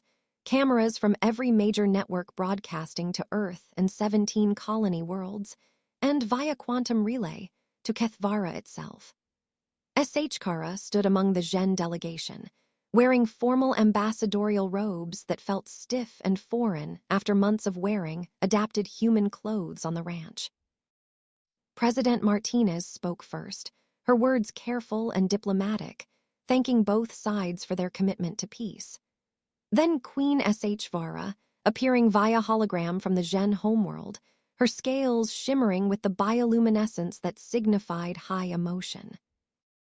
This treaty represents more than an end to hostilities, the Queen said, her voice carrying the harmonics of authority and hope. It represents a choice to see each other not as threats, but as partners in building a future neither of us can achieve alone. The signing itself was anticlimactic, pens moving across paper, holographic signatures appearing in light, the flash of cameras recording a moment that had cost thousands of lives and decades of mistrust to reach. But afterward, during the reception, something happened that Kara hadn't expected. A young Marine, maybe 25, approached her with the kind of nervous energy that came from doing something you'd been told was inappropriate but felt necessary anyway. Ambassador Enveth, I'm Lieutenant Sarah Chen. My uncle was Sergeant Marcus Chen. He was on Kepler with Colonel Reeves. Kara remembered the name from Jim's stories, the young lieutenant who'd been crushed in the crash, who'd ordered Jim to complete the mission, who died so that others might live. Your uncle was a brave man. He told me about you in his last transmission, said you and the colonel were going to save everyone. Sarah's eyes were wet, but her voice was steady. I just wanted to say thank you for making his death mean something. I'm sorry for your loss. And I'm sorry for yours. Sarah glanced around at the gathered dignitaries, the celebration of peace built on graves. My uncle said Colonel Reeves was the best man he'd ever served with, that if anyone could bridge the gap between our species, it was him. He was extraordinary, Kara said quietly, and he would have said the same about your uncle. After Sarah left, Kara found herself standing alone near the windows, looking out at the Washington Monument standing pale against the evening sky.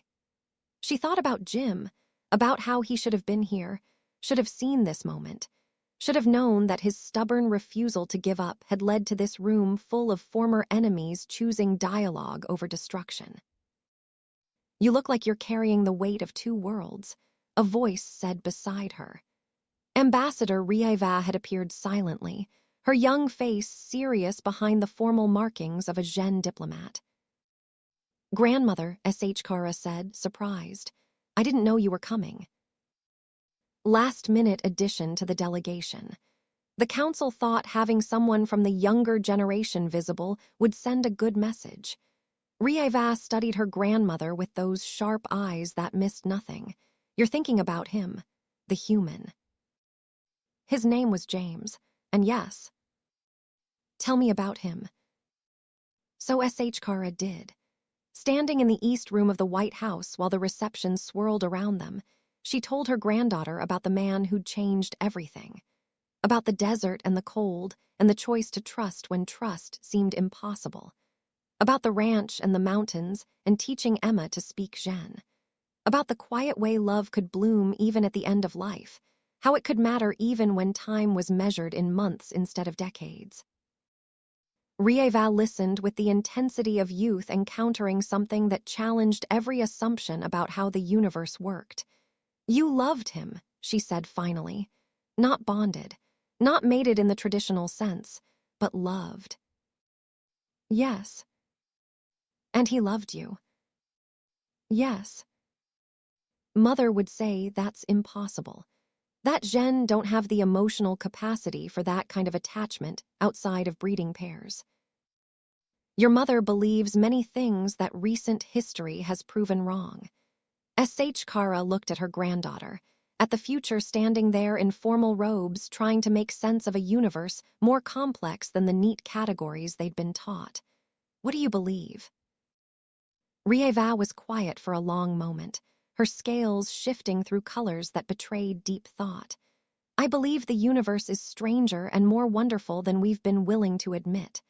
I believe love isn't limited by species or breeding compatibility or the arbitrary rules we've made up to make ourselves feel safe. She met S.H. Kara's eyes. "And I believe grandfather would be proud of you. Both of them." The words hit like a physical blow, unexpected and devastating in their kindness. S.H. Kara felt the tears come, the faintly glowing fluid that Zhen cried when emotion overwhelmed control. Rieva stepped close, embraced her grandmother in full view of 2 governments and a dozen camera crews, and for once S.H. Kara didn't care about protocol or propriety or what the council would say about public displays of emotion. She just held her granddaughter and cried for the man she'd loved and lost and carried with her into every sunrise. The ranch in summer was a different creature than the ranch in winter, all green and gold instead of white and gray, warm winds instead of cutting cold.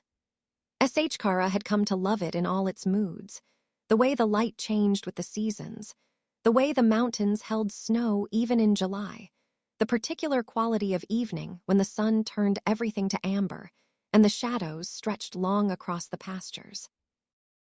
Emma was different too. 14 now, taller, more confident, navigating the treacherous waters of adolescence with the kind of resilience that came from surviving real loss. She'd thrown herself into her studies, particularly languages, and her Zhen was now good enough that she and S.H. Kara could have actual conversations about complex topics. One evening in late August, they sat on the porch watching the sunset, Emma curled up in the chair that had been Jim's, S.H. Kara in the one beside it, the space between them comfortable and familiar. "I've been thinking about something," Emma said, switching to Zhen without conscious thought. "About what I want to do after high school." "What are you thinking?" "Xenolinguistics, maybe xenoanthropology." She looked at S.H. Kara with those brown eyes that were so like Jim's it sometimes hurt. "I want to study how different species communicate. How we can build better bridges. How we can keep what happened between humans and Zhen from happening with the next species we meet." "Your grandfather would love that." "What about you?" S.H. Kara considered the question, the weight of it, the trust implicit in asking. "I think it's a noble goal. And I think you have the mind for it, the patience, the genuine curiosity about others. But I also think you should do it because you want to, not because you think it's what Jim would have wanted." Emma was quiet, watching the sun paint the mountains in shades of orange and purple. "I miss him," she said finally. "Not just the big things, the small stuff. The way he'd hum when he made breakfast. How he always knew when I needed to talk and when I needed quiet. The terrible jokes he'd tell that were only funny because he thought they were hilarious." "I miss him too, every day."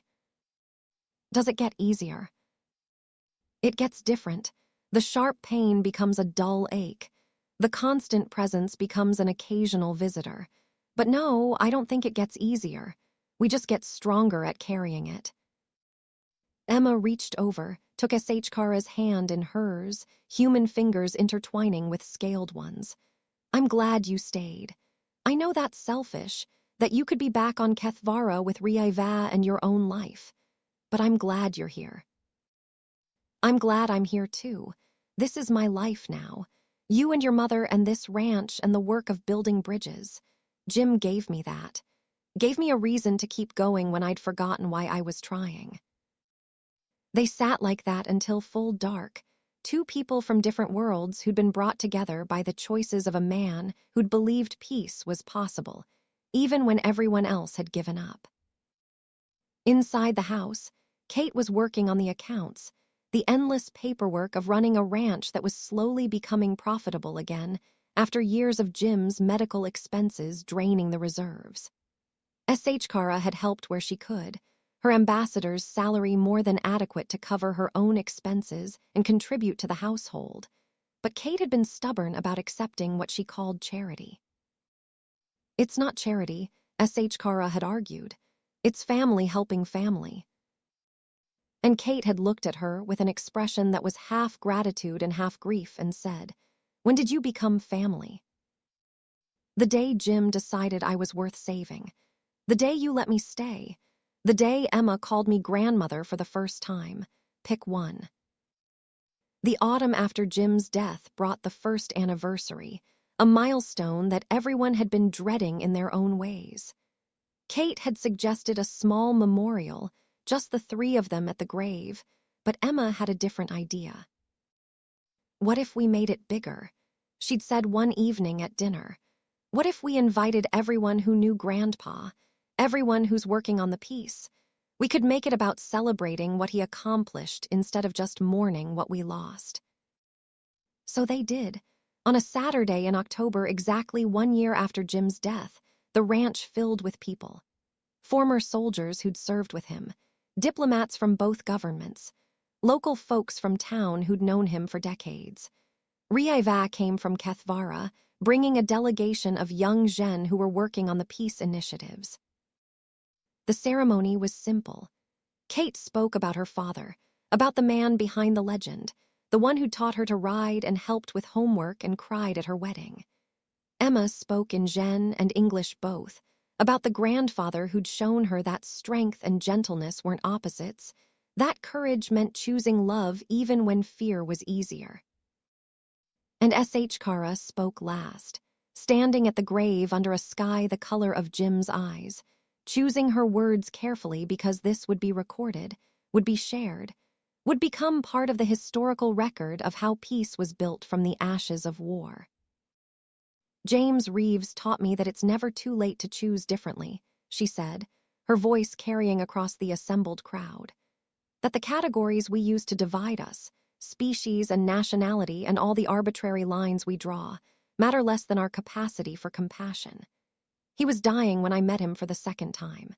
Had months left, maybe weeks. And he chose to spend that time building bridges instead of walls, loving instead of hating, hoping instead of despairing.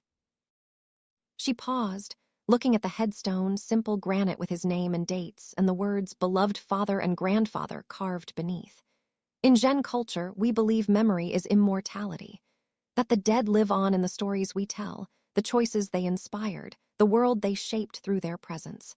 If that's true, then James Reeves is immortal. Because every day the peace holds, he's alive in that. Every time a human and a Zhen work together instead of fight, he's alive in that. Every time someone chooses trust over fear, he's alive in that. The crowd was silent, humans and Zhen standing together in a way that would have been impossible 2 years ago, united in honoring a man who'd refused to accept that impossible meant anything. Afterward, during the reception, S.H. Kara found herself in conversation with a Zhen she didn't recognize, younger, maybe 30 rotations, with the bearing of someone who'd seen combat and carried the weight of it. I'm Commander Viksha, the young Zhen said. I was part of War Master Kreth's forces on Kepler. I'm the one who shot down General Enveth's ship. S.H. Kara felt her body tense, old instincts screaming at her to see threat, to respond with the violence that had kept her alive through a century and a half of conflict. But she breathed through it, let the moment pass, chose differently. Why are you here? Because I need you to know something. Viksha's scales were shifting through colors of distress and shame. I thought I was following orders. Thought you were the traitor, that killing you was protecting the Empire. It wasn't until after the truth came out that I realized I'd been a tool for someone else's greed. And I've spent every day since trying to figure out how to live with that. How do you live with it? By making sure it never happens again. By teaching young soldiers to question orders that feel wrong. By working for peace so that what I did to you, what we did to each other, becomes impossible. Viksha met her eyes. I don't expect forgiveness. I don't deserve it. But I wanted you to know that your survival, your work, Colonel Reeves's sacrifice, it changed me. It changed everything. S.H. Kara looked at this young warrior carrying guilt that could poison a lifetime if left untreated. She thought about Jim, about the weight he'd carried from soldiers he'd sent to die, about the choice to accept that we do the best we can with the information we have. You were a tool, she said finally. The ones who wielded you have been punished. What matters now is what you do with the knowledge that you were used.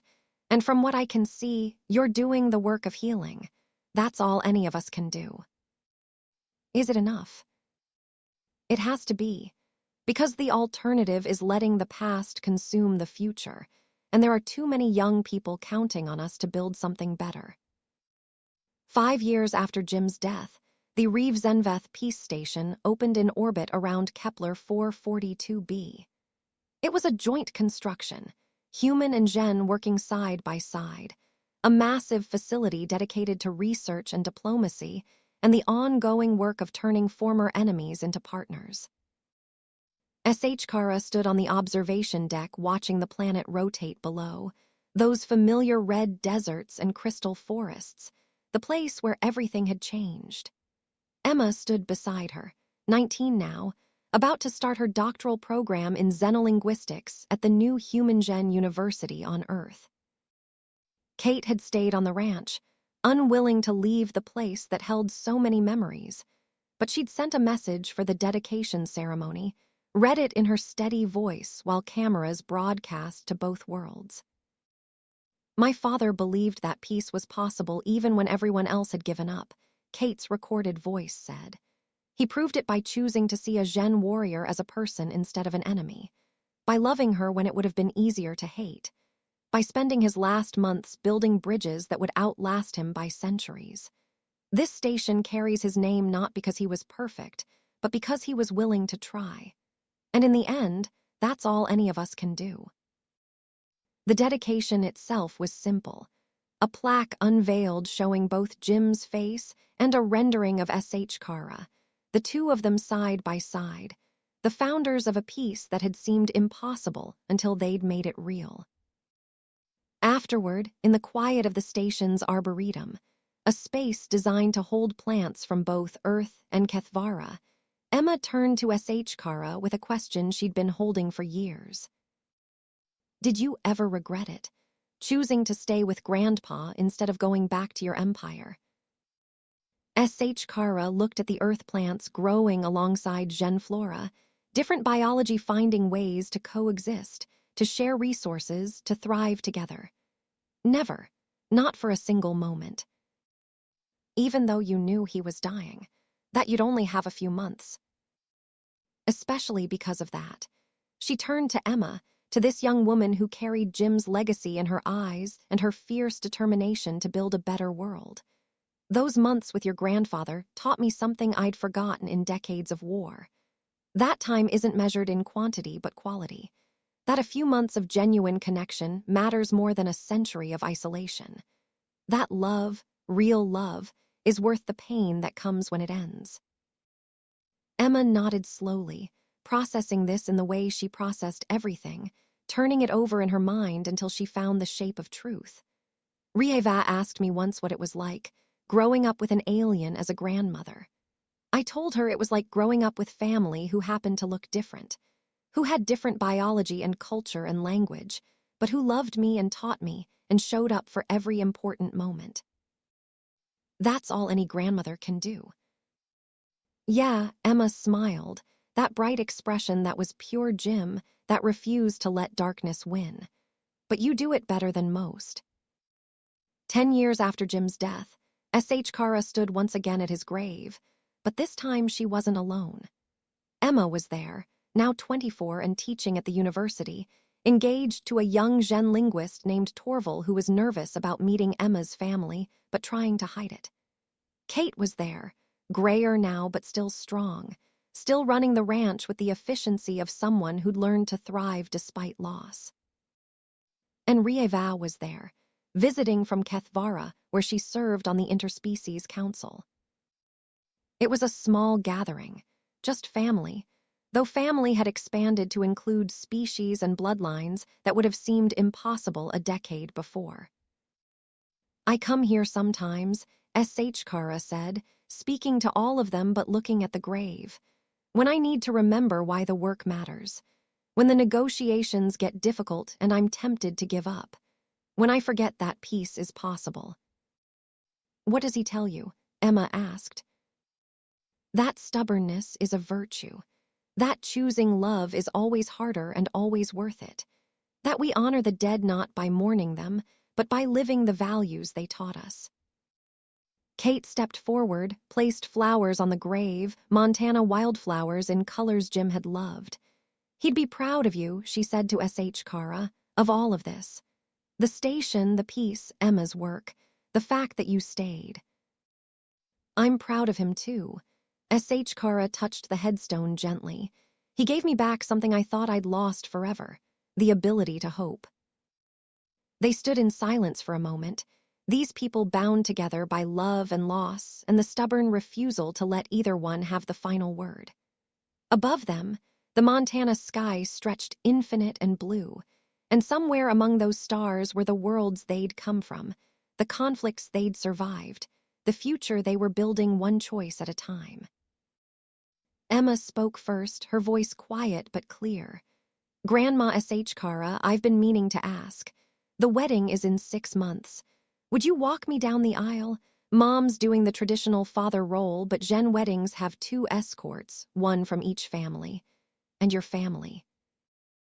S.H. Kara felt her throat tighten, the familiar sting of tears she'd learned to accept over the years. I would be honored. Good, because Torval's terrified of you and I figure if you're standing next to me, he'll be too distracted to pass out. They laughed, the sound carrying across the pasture, and for a moment S.H. Kara could almost feel Jim laughing with them, his presence not a haunting but a blessing, not an absence but a continuing thread woven through every choice they made. 15 years after Jim's death, S.H. Kara received a message that changed everything. It came through official channels, marked urgent, from the Zhen Council of Elders. Ambassador Enveth, the message began. After careful consideration and consultation with human authorities, we wish to offer you a unique honor. You are being considered for the position of Interspecies Chancellor, a new role that would oversee all diplomatic relations between Zhen and human governments. This is a lifetime appointment. We understand the weight of this decision and give you 30 days to consider. Lifetime appointment. For a Zhen, that could mean another century, maybe more. It would mean leaving Earth, relocating to the new capital station being built in neutral space between Earth and Kethvara. It would mean giving up the ranch, the daily presence in Emma's life, the quiet rhythms she'd built over 15 years of choosing to stay. She sat on the porch with Kate that evening, watching the familiar sunset, trying to find words for the decision she was facing. You should take it, Kate said before S.H. Kara could speak. You don't know what I'm going to say. I know that look. You're trying to figure out how to turn down an opportunity because you think we need you here. She turned to face S.H. Kara directly. We don't need you here. We want you here, which is different. But this role, what you could accomplish, the lives you could change, that's bigger than our wants. Jim would want me to stay. Jim would want you to do what matters most. And what matters most is making sure what you built together lasts beyond both of you. S.H. Kara looked out at the mountains, at the land that had become home in ways Kethvara never quite had. But Kate was right. Jim had never been about the easy choice, the comfortable option. He'd been about the choice that mattered, even when it hurt. Emma was less diplomatic when S.H. Kara told her. You can't leave, she said flatly. The wedding is in 3 months. My dissertation defense is in 6. I need you here. You have your mother. You have Torval. You have a whole community of support. But I need you. Emma's voice cracked. You've been here for every important moment since I was 12. You taught me Zhen, helped me get into the university program, talked me through every crisis. You're my grandmother. How am I supposed to do any of this without you? The same way your grandfather did everything, by being stubborn and brave and refusing to give up even when it's hard. S.H. Kara pulled Emma close, felt the young woman shake with tears. I'm not dying, sweetheart. I'm taking a new job. You can visit. We can talk every day through Quantum Comm, and I'll be back for every major event, I promise you that. Promise. Promise. The wedding happened on a perfect September day.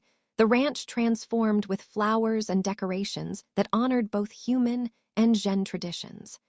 Emma wore a dress that incorporated Zhen design elements, silver scales woven into white silk. Torval wore formal robes adapted for the broader shoulders of human-style tailoring. Kate walked Emma down the first half of the aisle, her face proud and sad and happy all at once. Then S.H. Kara took over for the second half, Emma's hand in hers. This young woman she'd watched grow from grieving child to brilliant scholar to bride. At the altar, Torval's nervousness evaporated when he saw Emma, replaced by the kind of love that transcended species and culture, and all the artificial boundaries that said this shouldn't work. The ceremony was beautiful, a blend of traditions that created something new, something that belonged entirely to Emma and Torval and the future they were building. And when they said their vows, promising to honor each other across differences, to build bridges instead of walls, to choose love even when fear was easier, S.H. Kara felt Jim's presence so strongly she almost turned to look for him. But he wasn't there. Would never be there for the moments to come, the grandchildren Emma and Torval would have, the peace that would deepen and strengthen over decades and centuries. He'd given what he had, those precious few months, and trusted others to carry the work forward. And they had. By everything sacred to both their species, they had. 20 years after Jim's death, S.H. Kara stood in the office of the interspecies chancellor, looking out at a view that showed both Earth and Kethvara in the distance. Two worlds that had nearly destroyed each other now working in partnership on challenges neither could solve alone. The work was endless. New species being contacted, each one requiring careful diplomacy to avoid the mistakes of first contact with the Zhen. Old grievances between humans and Zhen that bubbled up despite decades of peace. The constant negotiations over trade and territory, and the million small details that peace required. But it was good work, important work, the work Jim had started and she'd continued. Her office held mementos from both lives, both worlds. A photo of Emma's wedding, a piece of crystal from the Kepler desert, a hat that had been Jim's, worn and weathered and smelling faintly of Montana even after 2 decades, and a letter, framed, that Kate had written her the day she'd left Earth. "You're leaving us, but you're not leaving the family," Kate had written. Family isn't about proximity. It's about who shows up, even from a distance, who keeps their promises, who chooses to stay connected even when it would be easier to drift apart. Your family, S.H. Kara, now and always. A chime announced a visitor.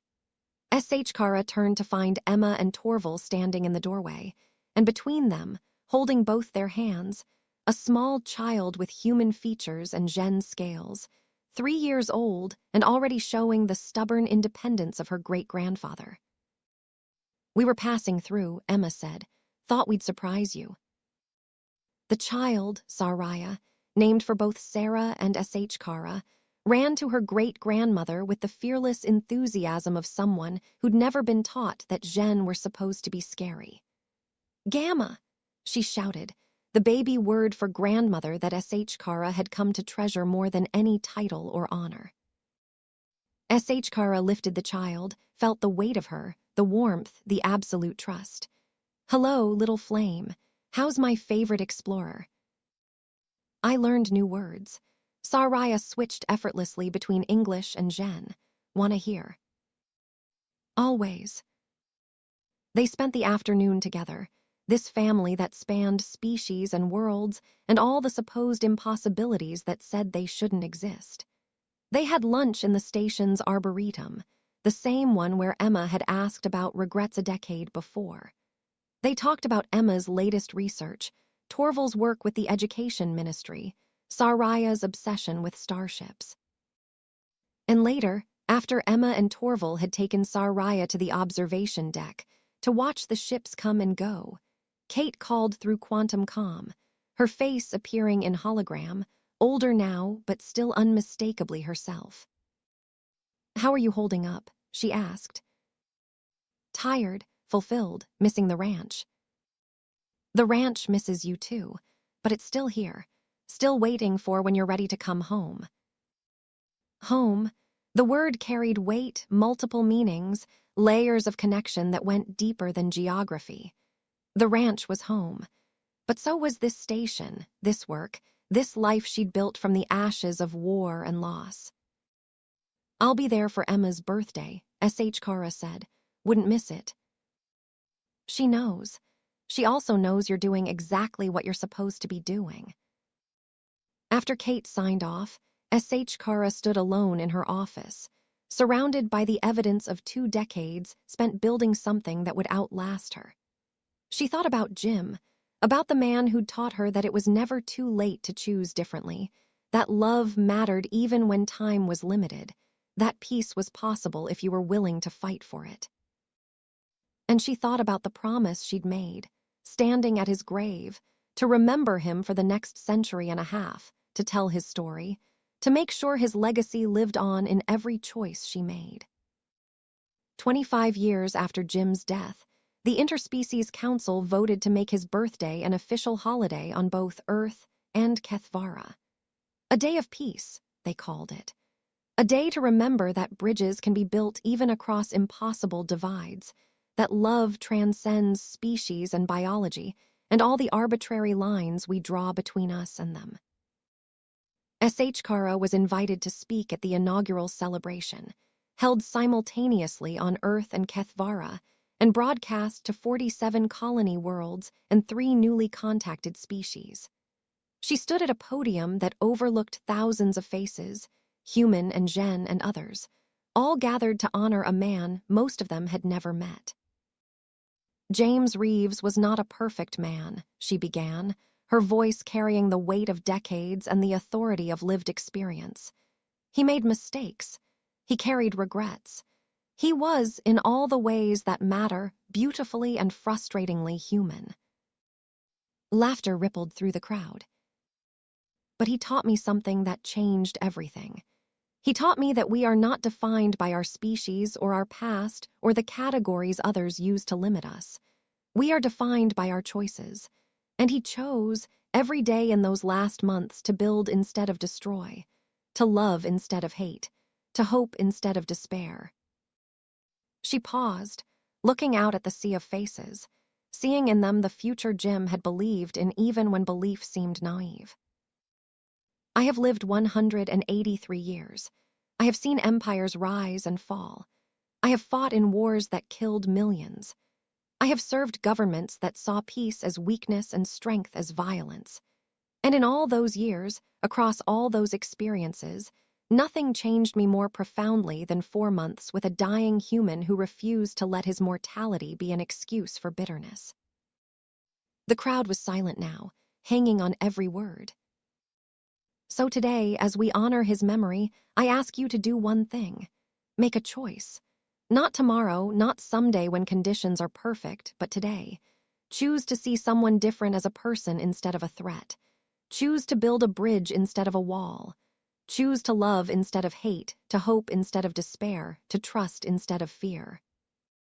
She looked directly at the camera, knowing Emma would be watching from Earth, that Rieva would be watching from Kethvara, that Kate would be watching from the ranch, that somewhere in the infinite complexity of the universe, maybe Jim was watching too. "Because that's what he taught me. That's what he gave me. Not perfection, but the courage to keep trying. Not certainty, but the willingness to hope. Not immortality, but something better. A legacy that lives on in every bridge we build, every hand we extend, every moment we choose differently." The applause was thunderous, a sound that carried across worlds and species and all the distances that had once seemed unbridgeable. And S.H. Kara stood there, feeling the weight of years and the lightness of purpose, knowing that this was exactly what Jim would have wanted. Not statues or monuments or his name carved in stone, though he had all of those now. But this, people choosing to be better, to try harder, to believe that peace was possible even when everything suggested otherwise. 30 years after Jim's death, S.H. Kara retired from the chancellorship and returned to Earth, to Montana, to the ranch that had waited for her through 3 decades of service.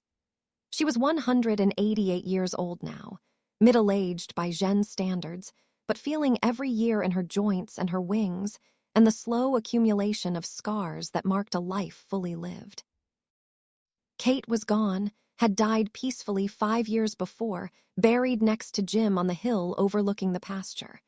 But Emma was there, 42 now and leading the xenolinguistics department at the university. And Saraya was there, 23 and working as a junior diplomat, following in her great-grandmother's footsteps. And there were others, Emma's younger children, twins who were 10 and obsessed with horses. Torval's extended family, a whole network of Zhen who'd settled on Earth and made it home. Rieva visiting from Kethvara, bringing her own grandchildren to meet their cousin. The ranch was alive again, full of voices and laughter, and the particular chaos that came from multiple generations trying to coordinate dinner. S.H. Kara sat on the porch in Jim's chair, watching it all, feeling the weight of contentment settle over her like a well-worn blanket. Saraya came to sit beside her, moving with the unconscious grace of someone comfortable in 2 worlds, 2 species, 2 sets of expectations. Tell me the story again, Grandma, about how you and Great-Grandpa Jim met. You've heard it 100 times.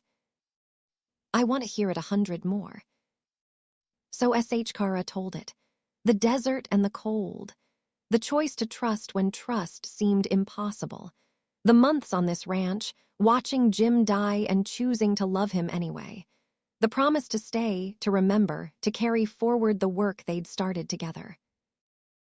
And when she finished, Saraya asked the question every young person asks when confronted with their elder's mortality. Do you think you'll see him again, when you die? S.H. Kara looked up at the sky, at the stars emerging one by one as daylight faded. I don't know.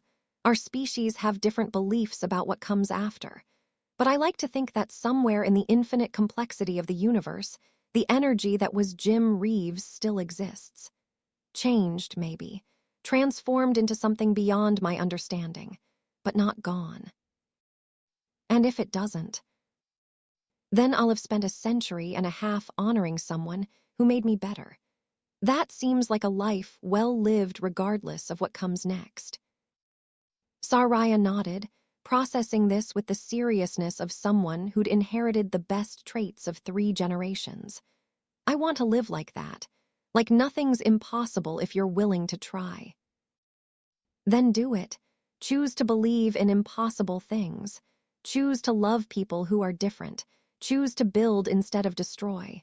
She reached out, took Saraya's hand.